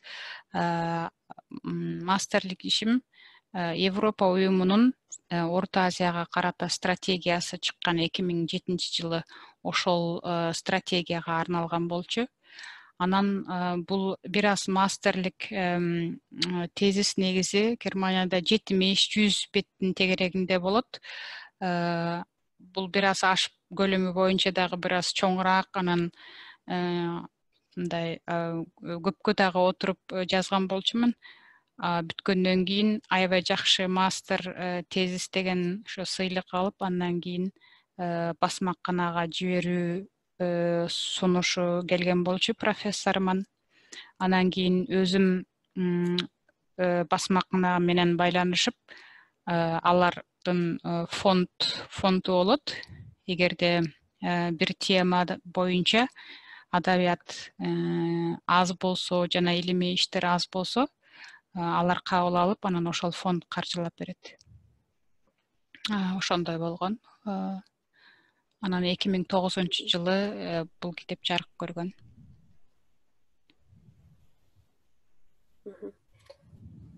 Рахмат жоогуңузга. Кийинки суроо Максатбек агайга экен. Максатбек агай Аксана сурап атыптыр да. Максат байке, мен Манас университетинин китепканасы жөнүндө сурайын дегенмин. Биз кызыксак келип кирип библиотекада иштесе болобу, журналдарды карап, башка университеттин окумуштуулары канчалык университет башкаларга ачык дейт. Ошо китепкана башкалар үчүн ачыкпы деп сурап атат. Албетте Аксана, келсең болот. Тыштан келген окумуштуулар келип турушат биздин китепканага. Эшигибиз ачык ар дайым. Тем более Аксанага ар дайым ачык да. Көбүнчөсү жайында, бизде жайында эми азыр эми бизде кичине эме болуп атпайбы, кичине пандемия болупчу. Атак негизи жайында ошо Кыргызстанга баягы отпускага келип, же болбосо атайын илим иштери менен келген, ошо чет өлкөдө жүргөн биздин кыргыз илимпоздорубуз дайыма келип турушчу да китепканага. Эшигибиз ачык, келе бериңиздер. Рахмат. Дагы бир суроо бар экен. Аттокурова Анаркан дейт. Учурда Scopus Web of Science журналдарына макала жарыялоо талабы болуп жатат. Жергиликтүү илим изилдөөчүлөр бул багатта иш аракетин эмнеден баштоосу керек дейт. Бул үчөөңөргө тең суроо окшойт. Максатбек Эми Scopus Web of Science азыр талаптар коюлуп жатат. Сөзсүз түрдө баягы Web of Science'га, Scopus'га кирген журналдарга макала жарыялаш керек деген. Анан аракетти эмнеден баштош керек? Алгач жана Аксана дагы айтып кетти, мен да ошону белгилеп кетким келет, журналды тандоо. Ошол Web of Science Scopus'га кирип, ошол өзүңөрдүн тармагыңарга ылайыктуу баягы журналдарды тандап алыш керек. Ошо журналдарды тандап атканда дагы байкашыңыздар керек. Мен мурунку вебинарда да айтып кеткем, журналдардын жанагы бизнес модельдери боюнча жана платный, бесплатный дегендер бар. Анан көбүнчөсү эле баягы мага кайрылып калышат, баягы Web of Science-га же Scopus'га кирген бекер журналдардан таап бергилечи депчи. Негизи ошо журналдардын өздөрүнүн ар кайсы журналдын өзүнүн саясаты ар кандай, но Web of Science Scopus'га киргенде ошолорду белгилеп бөлүп тандасаңыздар болот. Баягы платный журналдар, жанагы гибридный модель менен чыккандар, open access'тер, же болбосо традиционный журналдар деген сыяктуу. Анан эң негизгиси өзүңөрдүн тармагыңарга ылайыктуу журналды тандап алышыңыздар керек. Андан кийин анан журналдар менен байланышуу процессин баштайсыңар. Кат жазып кайрылып, же болбосо жана тиги Аксана айтып кеткендей жанагындай макалаңарды жиберип, эгер даяр болсо дегендей. Негизгиси ошо алгач келет, журнал тандаш керек. Андан кийинки суроо, кыргыз тилинде макалалардын плагиаты жок деди эле орус тилинде эми кирди деп кантип текшерсек болот даяр макаланы деген суроо экен. Мен суроону жакшы түшүнө албайтам. Кыргыз тилинде макалаларда плагиат жок деген маанидеби, же болбосо плагиатты текшерүү программасы жок? Плагиатты текшерүү программасы жок деп сурап атышат да. Анан биз плагиатты кантип текшеребиз эгерде ушундай программа жок болсо деп сурап атышат. Мен кыргыз тилинде ошо плагиат маселеси боюнча көп жакшы айта албайм, анткени өзүм тажрыйбамда дагы жок кыргызча, өзүм эч нерсе дагы кыргыз тилинде илимий иш жазбагандыктан.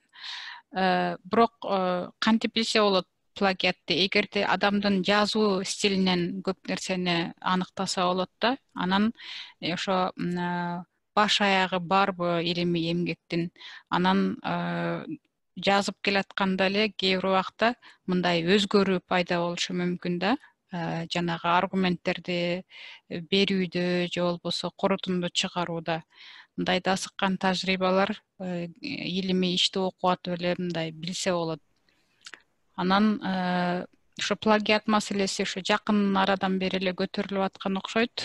Орус тилинде да ар кандай программалар бар экен.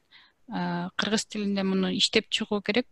Бирок дагы бир жакшы аспап бул интернеттен кароо жана ошо көп илимий эмгектерди таануу. Рахмат, анан бул жерде дагы сиз жакшы билет болсоңуз керек, Мукарам эже. Кыргызча плагиат боюнча негизи бул плагиаттын баягы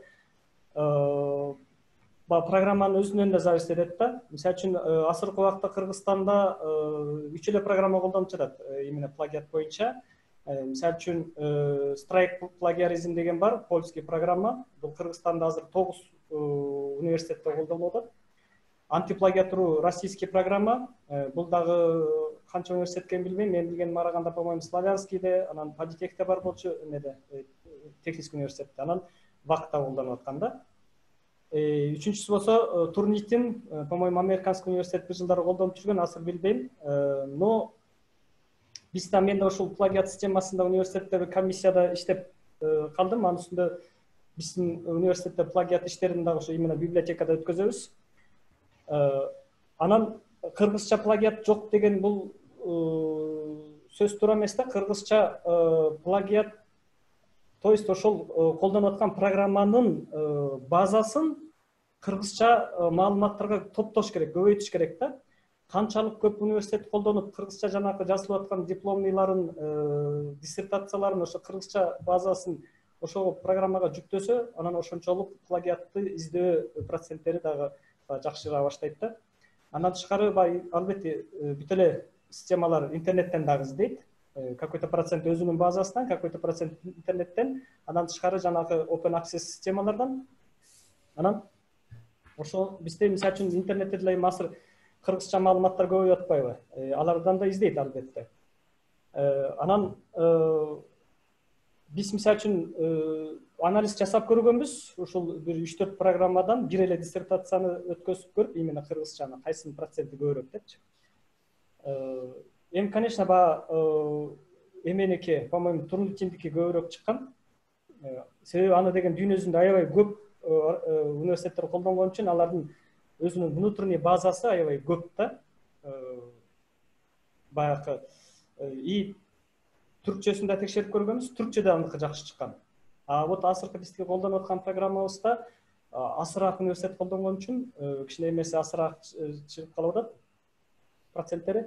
Но колдон келишинче вот мисалы үчүн Кыргызстанда эгер мен мисалы үчүн бир министрликте иштеп калсам, бир талап коет элем да, бир программаны колдонгонго аракет кылам депчи. Себеби между вузами өзүнчө бир система болуп, бир эле моментте мисалы үчүн биздин университеттен текшергенде, башка мисалы үчүн Американский университеттин базасынан да текшерилгендей система болуш керек да. Тилекке каршы ар кайсы университет ар кандай программа колдонгон үчүн и биздин баягы кыргызча эмебиз ошо плагиат системадагы база көбөйбөй атат да. Рахмат, Максат агай, дагы кичине кошумчалап кетсек, негизи кыргыз тилиндеги иштерди плагиатка текшерүү мүмкүн эмес деген сөз туура эмес. Азыр Максат агай айткандай эле, кыргыз тилинде жазылган иштер ошол базага кирсе, ошол иштер көчүрүлдү, көчүрүлбөдү, ал аныкталат. Анын үстүнөн бизде ВАКта кыргыз тилиндеги, мисалы үчүн, филология багытындагы иштерде ошол программа колдонулуп эле, плагиатка текшерилип эле жүрөт. Демек, муну деген өнүктүрүү жөнүндө айтса болот да, ошон үчүн бул программаны жок деп айткандын ордуначы.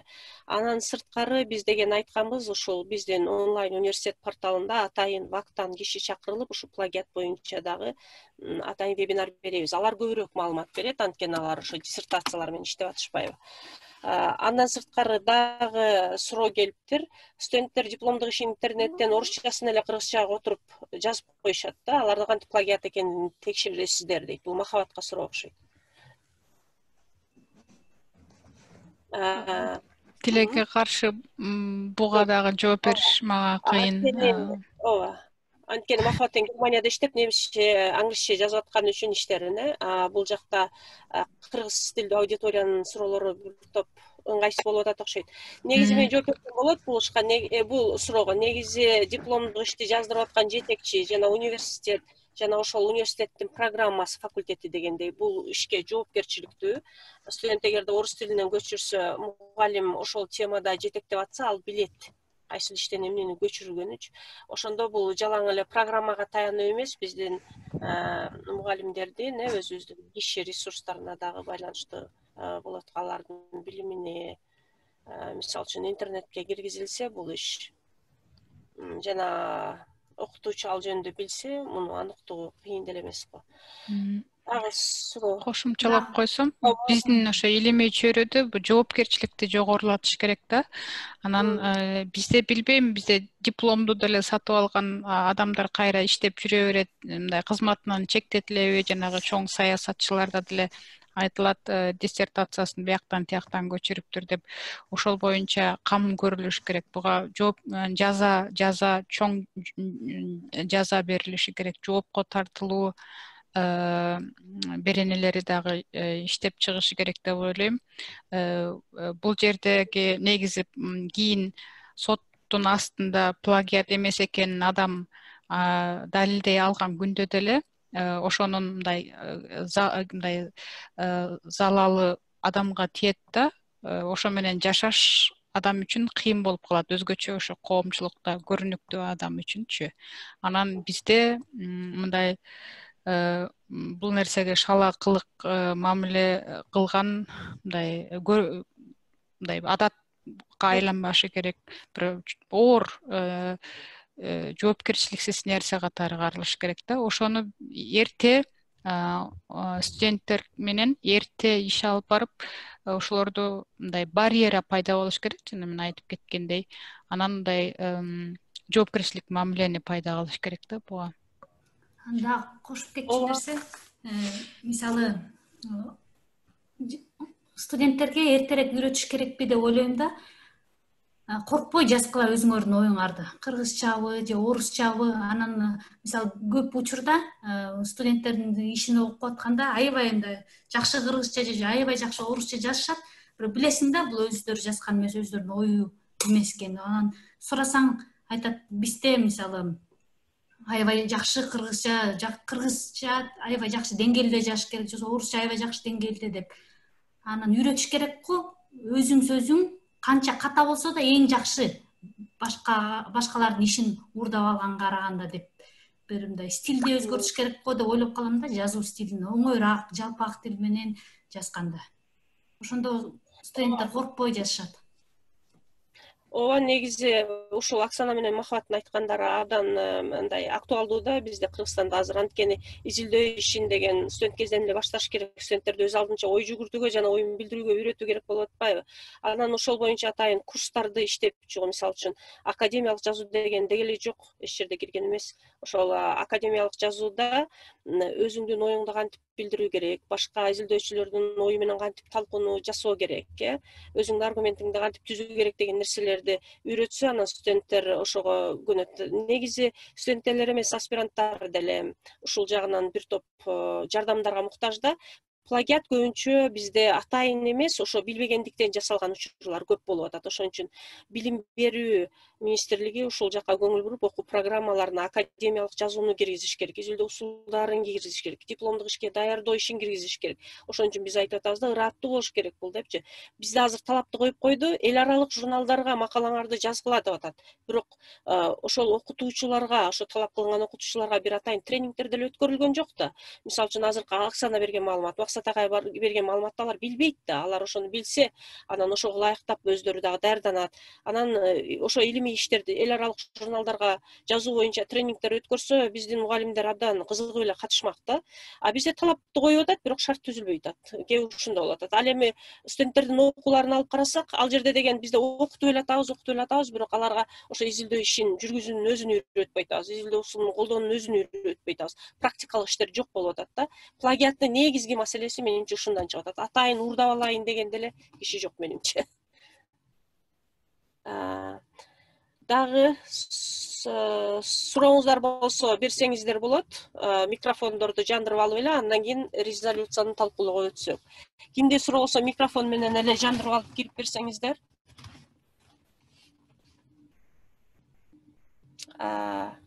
Суроолор барбы? Мукарам эже бир нерсени кошуп кетейин деген. Мисалы азыр Казакстан жакшы иштеп атат да, аспирантурага өткөн балдарды сөзсүз батыштан бери окумуштуу менен чогуу иштешесиң деп ошолорго табыштап коет. Анан университет менен келишим түшөт да. Ошол батыштагы окумушту анан чогуу диссертациясы бүткөндө бир макала чогуу чыгарып чыгарыш керек. Ушундай системаны да киргизсек жакшы болмок. Себеби бул аябай көп жардам алмакта, балдарында менторшип программа болуп калмакта. Ошол батыштагы бир супервайзер болот, бир жетекчиси, Кыргызстандагы бир жетекчиси, эки жетекчинин ортосундагы иш менин оюмча жакшыраак, көбүрөөк маалымат алмакта балдар. Ооба. Бул деген илимий иштерге деле тиешелүү, кандидаттык, докторлук иштерге деле. Бул абдан сонун демилге, бирок акы жагынан талап кылышпайбы? Мисалы, мен азыр Казакстанда 3 аспирантура студенттерим бар. Үчөөнө тең мисалы жардам берем, бекер эле. Бул иш катары. Дагыларга жок. Анын ишке турбайбы анда. Бизде деген мен байкашымча абдан көп азыр деген ошол чет элде иштеп, окуп, жазып иштерин жүргөндөр бар да, ошолорго ошо менторшип дегенди бекитип берсе, чындап эле жакшы болмок эле. Мисалы, ушундай менторшип программага иштесең, башка жаш студенттерге, аспиранттарга жардам берсек, бизге өзүбүздүн ишибизге плюс болот да, өзүбүз бул жактагы иштеп аткан академическая работа болуп, иш болуп эсептелет да бул дагы. Силерге дагы жакшы. Ооба, ушуну колго алыш керек экен, бул абдан сонун сунуш экен. Негизи бизде иштешкенди каалагандар абдан көп. Буга чейин вебинарларда деле көп кайрылып атышпады ошол жөнүндө. Дагы сурооңуздар барбы? Мукарам эже, Оксананын айтканына кошумча, мен аутсада ушуну киргизгем. Бизге Польшадан профессорлор биздин студенткаларга бакалавриат дипломдук иштерине супервайзерство кылышканда, научный руководитель болуп. Анан ошолор защитасында дагы онлайн чыгып колдоо көрсөткөн. Анан эй деген баа менен алар защита кылган. Анан биз акчасын, алардын гонорарын эмесине, банковский счетуна эле салып койгонбуз. Сонун иштешкен, 1 жыл онлайн иштешкен, через email, через Skype, анда Zoom жок болчу. Азыр Zoom бар, Google Classroom, e-курс. Азыр сонун уюштурса болот ушуну. Мисалы, Манас университетинде деле айтып атышпайбы? Менде 10-15 студентим бар дейт, дипломник. Анын ар биринин дипломун качан окуганга үлгүрөт. Башка университеттерде андан да көп экен, 20га жакын. Академия наукта болсо, ВАКта 80 соискателим бар деп мактанды өткөндө бирөө. 80дин 80 работасын качан иштеп бүтөт, окуп бүтөт, аны текшерип. Ошон үчүн чет өлкөдөн тартыш керек да, эме профессорлорду. Ушундай эме научный руководитель кылыпчы, сонун болот. Сонун идея. Ооба, соруководитель болгон жакшы идея экен. Ооба, бул илимде стандартты дагы жогорулатууга өбөлгө түзмөк. Анан бизде дагы студенттер ошо стандартты үйрөнмөк да, эл аралык илимий стандартты, эрежелерди. Соруководитель эмес, полностью эле руководитель болсо деле болот. Ооба, ал жагы болот, бирок англис тилдүү болуп атпайбы аларчы? Ошон үчүн мүмкүн баарына эле ал туура келбей калышы мүмкүн да. Эгерде англис тилди билсе, алар менен иштей алса, ошол университеттер чечиш керек да анычы. Мисалы үчүн аутсада андай иш колдонулуп эле жүрөт, бизде чет элдиктер жетекчи боло алат. Анан бизде second reader деген бар, жана отзыв жазып бергендер, ушулар дагы чет элдиктер болот көбүнчө студенттер менен иштешкенде да. Бул иштин сапатын кадимкидей жогорулатат да. Анткени жергиликтүү мугалимдердин билим деңгээли баары бир башкача, төмөнүрөөк болот да. Анткени тажрыйбасы азыраак деген маанидечи, эл аралык иштешүү менен. Ошон үчүн туурамын университет чечиш керек, менимче университеттер чечиш керек. Анан мүмкүн каалоочулар болсо, өз алдынча ошону каалоочулар болсо, онлайн университеттин порталында биз могу спикерлердин, биз менен иштешип жаткан демилгеч топтун мүчөлөрүнүн күчүн колдонуп, ошондой илимий иштерге менторшип, мисалы үчүн макала жазууга деле бир менторшипти өнүктүрсөк болот экен деп ойлоп атам. Анткени абдан көп экен да каалагандар. Өзгөчө коомдук илимдерде бизде көп эле спикерлер жүрөт да, ошолор дагы менторшип менен кичине жетекчилик кылып жол көрсөтүп берсе абдан жакшы болот эле. Ошол оюңуздар болсо, катышуучулар жазгыла, кимге мындай ментор керек болсо, биз бул жактагылар менен сүйлөшүп, силерге ортомчу болуп, шарт түзүп бергенге даярбыз. Мукаррам эже, батыштын көп окумуштуулар баары кыргызча жакшы окушат, орусча да жакшы окушат. Ооба. Ошол жагын да эске алыш керек. Ооба. Тил жагынан маселе деле жаралбай калат экен кээ бир учурларда, эгерде кыргыз тил билсе. Ошон үчүн коркпой эле, кимге керек болсо жазыш керек. Мына Бегимай азыр эле жаздым, мага керек, бирок кыргыз тилинде дейт. Бегимай өзүңүздүн темаңызды айтып койсоңуз, анан бул жактан талкуулап, сизге ылайыктуу ментор таап бергенге аракет кылабыз. Башка суроолор, кошумчалар барбы? Эгерде жок болсо, биз резолюцияга өтсөк, биз 3 күн ушундай отурум өткөрдүк. Бүгүнкү биздин максатыбыз илимий изилдөөлөрдү жаңы деңгээлге көтөрүү болчу, анын жолдору жөнүндө бир аз талкууладык. Азыр сөздү Бакытбекке берсем, Бакытбек деген биринчи, экинчи күндүн отуруму боюнча өзүнүн резолюциясын айтса, анан азыркы 3-үncү күндүн резолюциясын мен жыйынтыктап айтып берейин. Биринчи, экинчи күн боюнча резолюцияңызды. Жарайт. Көрүнүп атабы? Эңгел көрүндү, ооба. Саламатсыздарбы? Мен ошо биринчи отурумга модераторлук кылдым эле. Биринчи жана экинчи отурумдун ошо алынган жыйынтыктарын айтып коеюн, анда эмесе резолюцияга.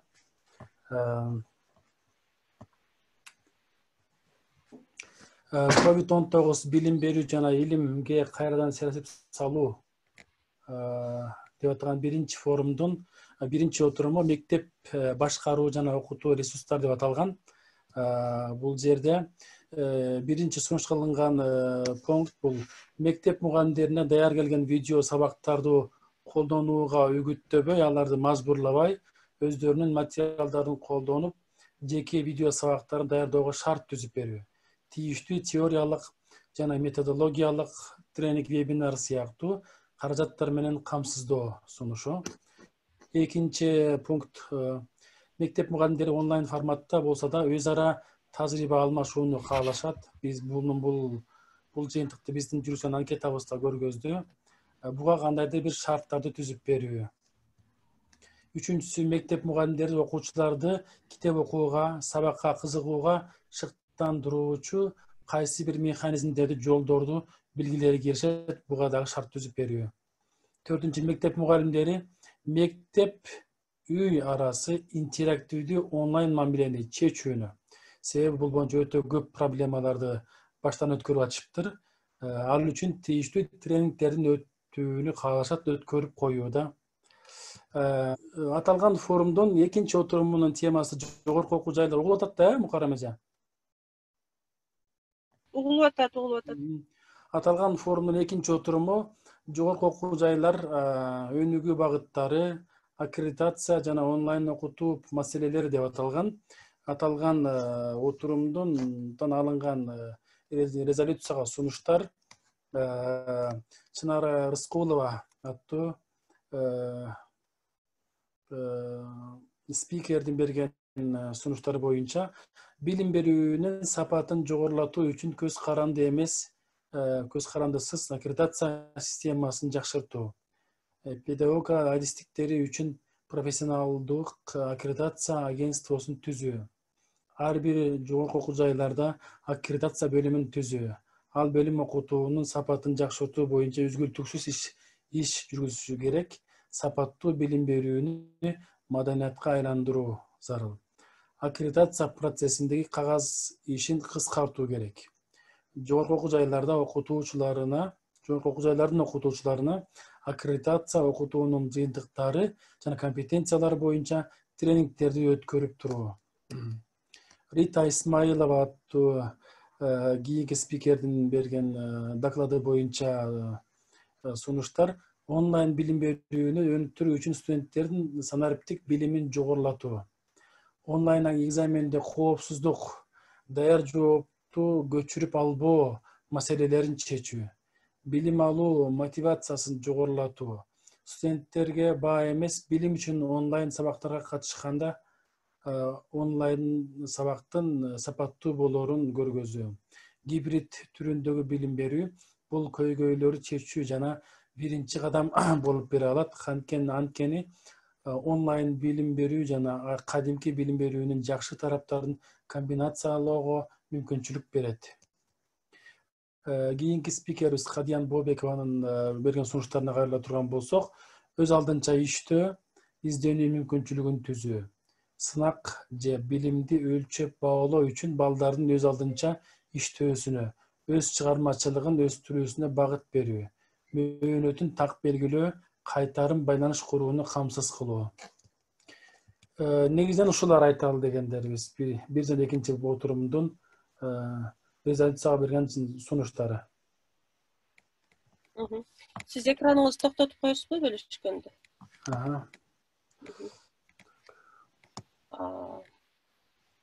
Үчүнчү отурум бүгүн болду, ошон үчүн ал жерде отурумдагы негизги сунуштарды жазып алуу азырынча бизде үлгүргөн жокпуз, бирок ооз-эки түрдө мен айтып кетсем болот. Бизде кандай сунуштар болду? Мисалы үчүн биринчи жогорку окуу жайлардагы студенттердин изилдөө иштерине коюлган талаптар. Биз бүт баардык ар бир студентте дипломдук ишти жаздырып атабыз. Ошон үчүн эң биринчи кезекте анын сапатын жогорулатуу үчүн, плагиат болбош үчүн милдеттүү түрдө ар бир факультетке изилдөө усулдары деген сабакты жана академиялык жазуу жана дипломго даярдоо деген курстарды киргизүү керек деп эсептейбиз. Ушуну сунуш кылабыз. Анткени дал ушундай сабактардын негизинде студенттер академиялык жазууну, илимий ишти жүргүзүүнү үйрөнүү керек. Бул деген биринчи сунушубуз, бул студенттердин изилдөө ишинин сапатын жогорулатуу боюнча. Анткени алардын арасында жанагы элдер айтып кеткендей, көчүрүп алуулар абдан көп. Ал эми экинчи сунушту, мисалы үчүн эл аралык журналдарга илимий макала жарыялоо боюнча бул дагы министерствонун койгон талабы, бирок шарт жок деп атабыз. Биздин сунушубуз жогорку окуу жайында иштеген мугалимдерге жана илимпоздорго атайын алардын изилдөө жөндөмүн көтөрүүчү тренингтерди өткөрүү керек. Мисалы үчүн эл аралык журналдар боюнча азыркы Максатбек агай бергендей маалыматтарды бере турган тренингтерди уюштуруу керек. Андан сырткары кайсы журналдар бар экени жөнүндө маалыматтар ошол атайын бир сайттарда чыгыш керек. Андан сырткары биздин жогорку окуу жайдын илимпоздору жана окутуучулары маалымат базаларына доступ алыш керек. Мисалы үчүн JSTOR-ду азыр Максатбек айтып кетти. JSTOR-го бардык эле университеттерде доступ бар деп айта албайбыз. Мисалы үчүн Аутсада бар. Ал жерде жаңы чыгып аткан макалалар менен изилдөөчүлөр англисинде тааныш болот. Ал эми башка университеттерде барбы? Жок болсо анда биз академия науктун алдындабы же бир атайын ушул сыяктуу онлайн университеттин порталынын алдында ошондой маалымат базаларына доступту ачыш керек. Ал жерде деген баардык жогорку окуу жайдын мугалимдери, илимпоздору кирүүгө мүмкүнчүлүк алыш керек. Жаңы маалыматтарды, жаңы изилдөөлөр менен таанышууга мүмкүнчүлүк алыш керек. Ушуну камсыз кылыш керек. Бул дагы бир сунушубуз. Дагы бир сунушубуз ошо макаланын эл аралык журналдарга макала жарыялоонун талаптары. Мисалы үчүн ушул порталда Бактыбек агай илимий макала жазуу боюнча Web of Science, Scopus'ка кирген журналдарга атайын вебинар берди. Ошол сыяктуу вебинарлар уюштурулуп, жогорку окуу жайдын мугалимдерине, илимпоздорго жардам катары көрсөтүлүш керек. Анткени алардан талап кыла бергенибиз менен эч кандай илимдин сапаты жогорулаган жок. Шарт түзүү керек, тренингтерди, лекцияларды уюштуруу керек. Андан сырткары Максатбек агайдын айткан бөлүмүндө сунуштар биз жалаң эле башка эл аралык журналдардагы журналдарга макала жарыялоого умтулбастан өзүбүздүн дагы илимий журналдарыбызды ачып, аларды дагы ошондой бир маалымат базаларына киргизүүгө аракет кылышыбыз керек. Анын сапатын жогорулатуу керек. Бул дагы бир сунуш болуп эсептелет. Негизи студенттерге болобу, илимпоздорго болобу илимий жөндөмдөрүн өстүрүүгө жардам бериш керек. Андан кийин талап кылыш керек деген сунуш биздин негизги сунушубуз. Бул биздин негизги сунуштарыбыз болду, резолюциябыз болду. Эми биз баардыгыңыздардан суранабыз, эгерде макул болсоңуздар, унчукпай эле коюңуздар. Анда биз сизди колдоо деп түшүнөбүз. Эгерде макул болбосоңуздар, микрофондоруңузду жандырып, жок, бул сунушка макул эмесмин деп билдирип койсоңуздар, андан кийин биз бул резолюцияны министрликке сунуш кылалы деген оюбуз бар. Албетте иреттеп жазып чыгып, кошумчалап дагы. Анан бул жерде айтылбай калган сунуштар болсо, сиз дагы ушул жерде чатка жазып койсоңуз, ошол сунуштар киргизилет. Анда добушка коелу, макулсуздарбы? Макулбуз. Унчукпасаңыздар, макулсуздар. Макул эмес болсоңуздар, айтыңыздар. Бул жерде Оксана сонун деген белгини койду. Махабат Садык да койду, негизи баары эле коет го деп ойлоп атам, Максатбек койду. Эмеси биз бул резолюцияны кабыл алдык деп ойлойлу. Бул жерде бир суроо келиптир. Аттокурованын аркандан бул ишти колго алуу үчүн сиздердин контакттарыңыз болсо байланыш түзөт элек. Бул жанагы менторшип боюнча окшойт. Ооба, аны талкуулайбыз. Эмесе баарыңыздар микрофондоруңуздарды жандырыңыздар, биздин форумубузду аяктаганын белгилеп, баарыбыз бири-бирибизге ыраазычылыгыбызды билдирип, жыйынтыктап койсок, бүт баарыңыздарга, бүгүнкү келген спикерлерге, Махабат Садырбек, Оксана Исмаилбекова, Максатбек Ынакбековго чоң ыраазычылык билдиребиз. Абдан баалуу маалыматтар үчүн келечекте дагы биз менен иштешип, бул ишти жылдырганга түздөн түз таасир этесиздер деп ишенебиз. Андан сырткары бүгүнкү вебинарга келип угуучуларга дагы чоң ыраазычылык билдиребиз. Анда баарыбыз бири-бирибизге кол чаап, ыраазычылык билдирип, ушул ишти бүтүрүп койсок. Рахмат баарыңызга.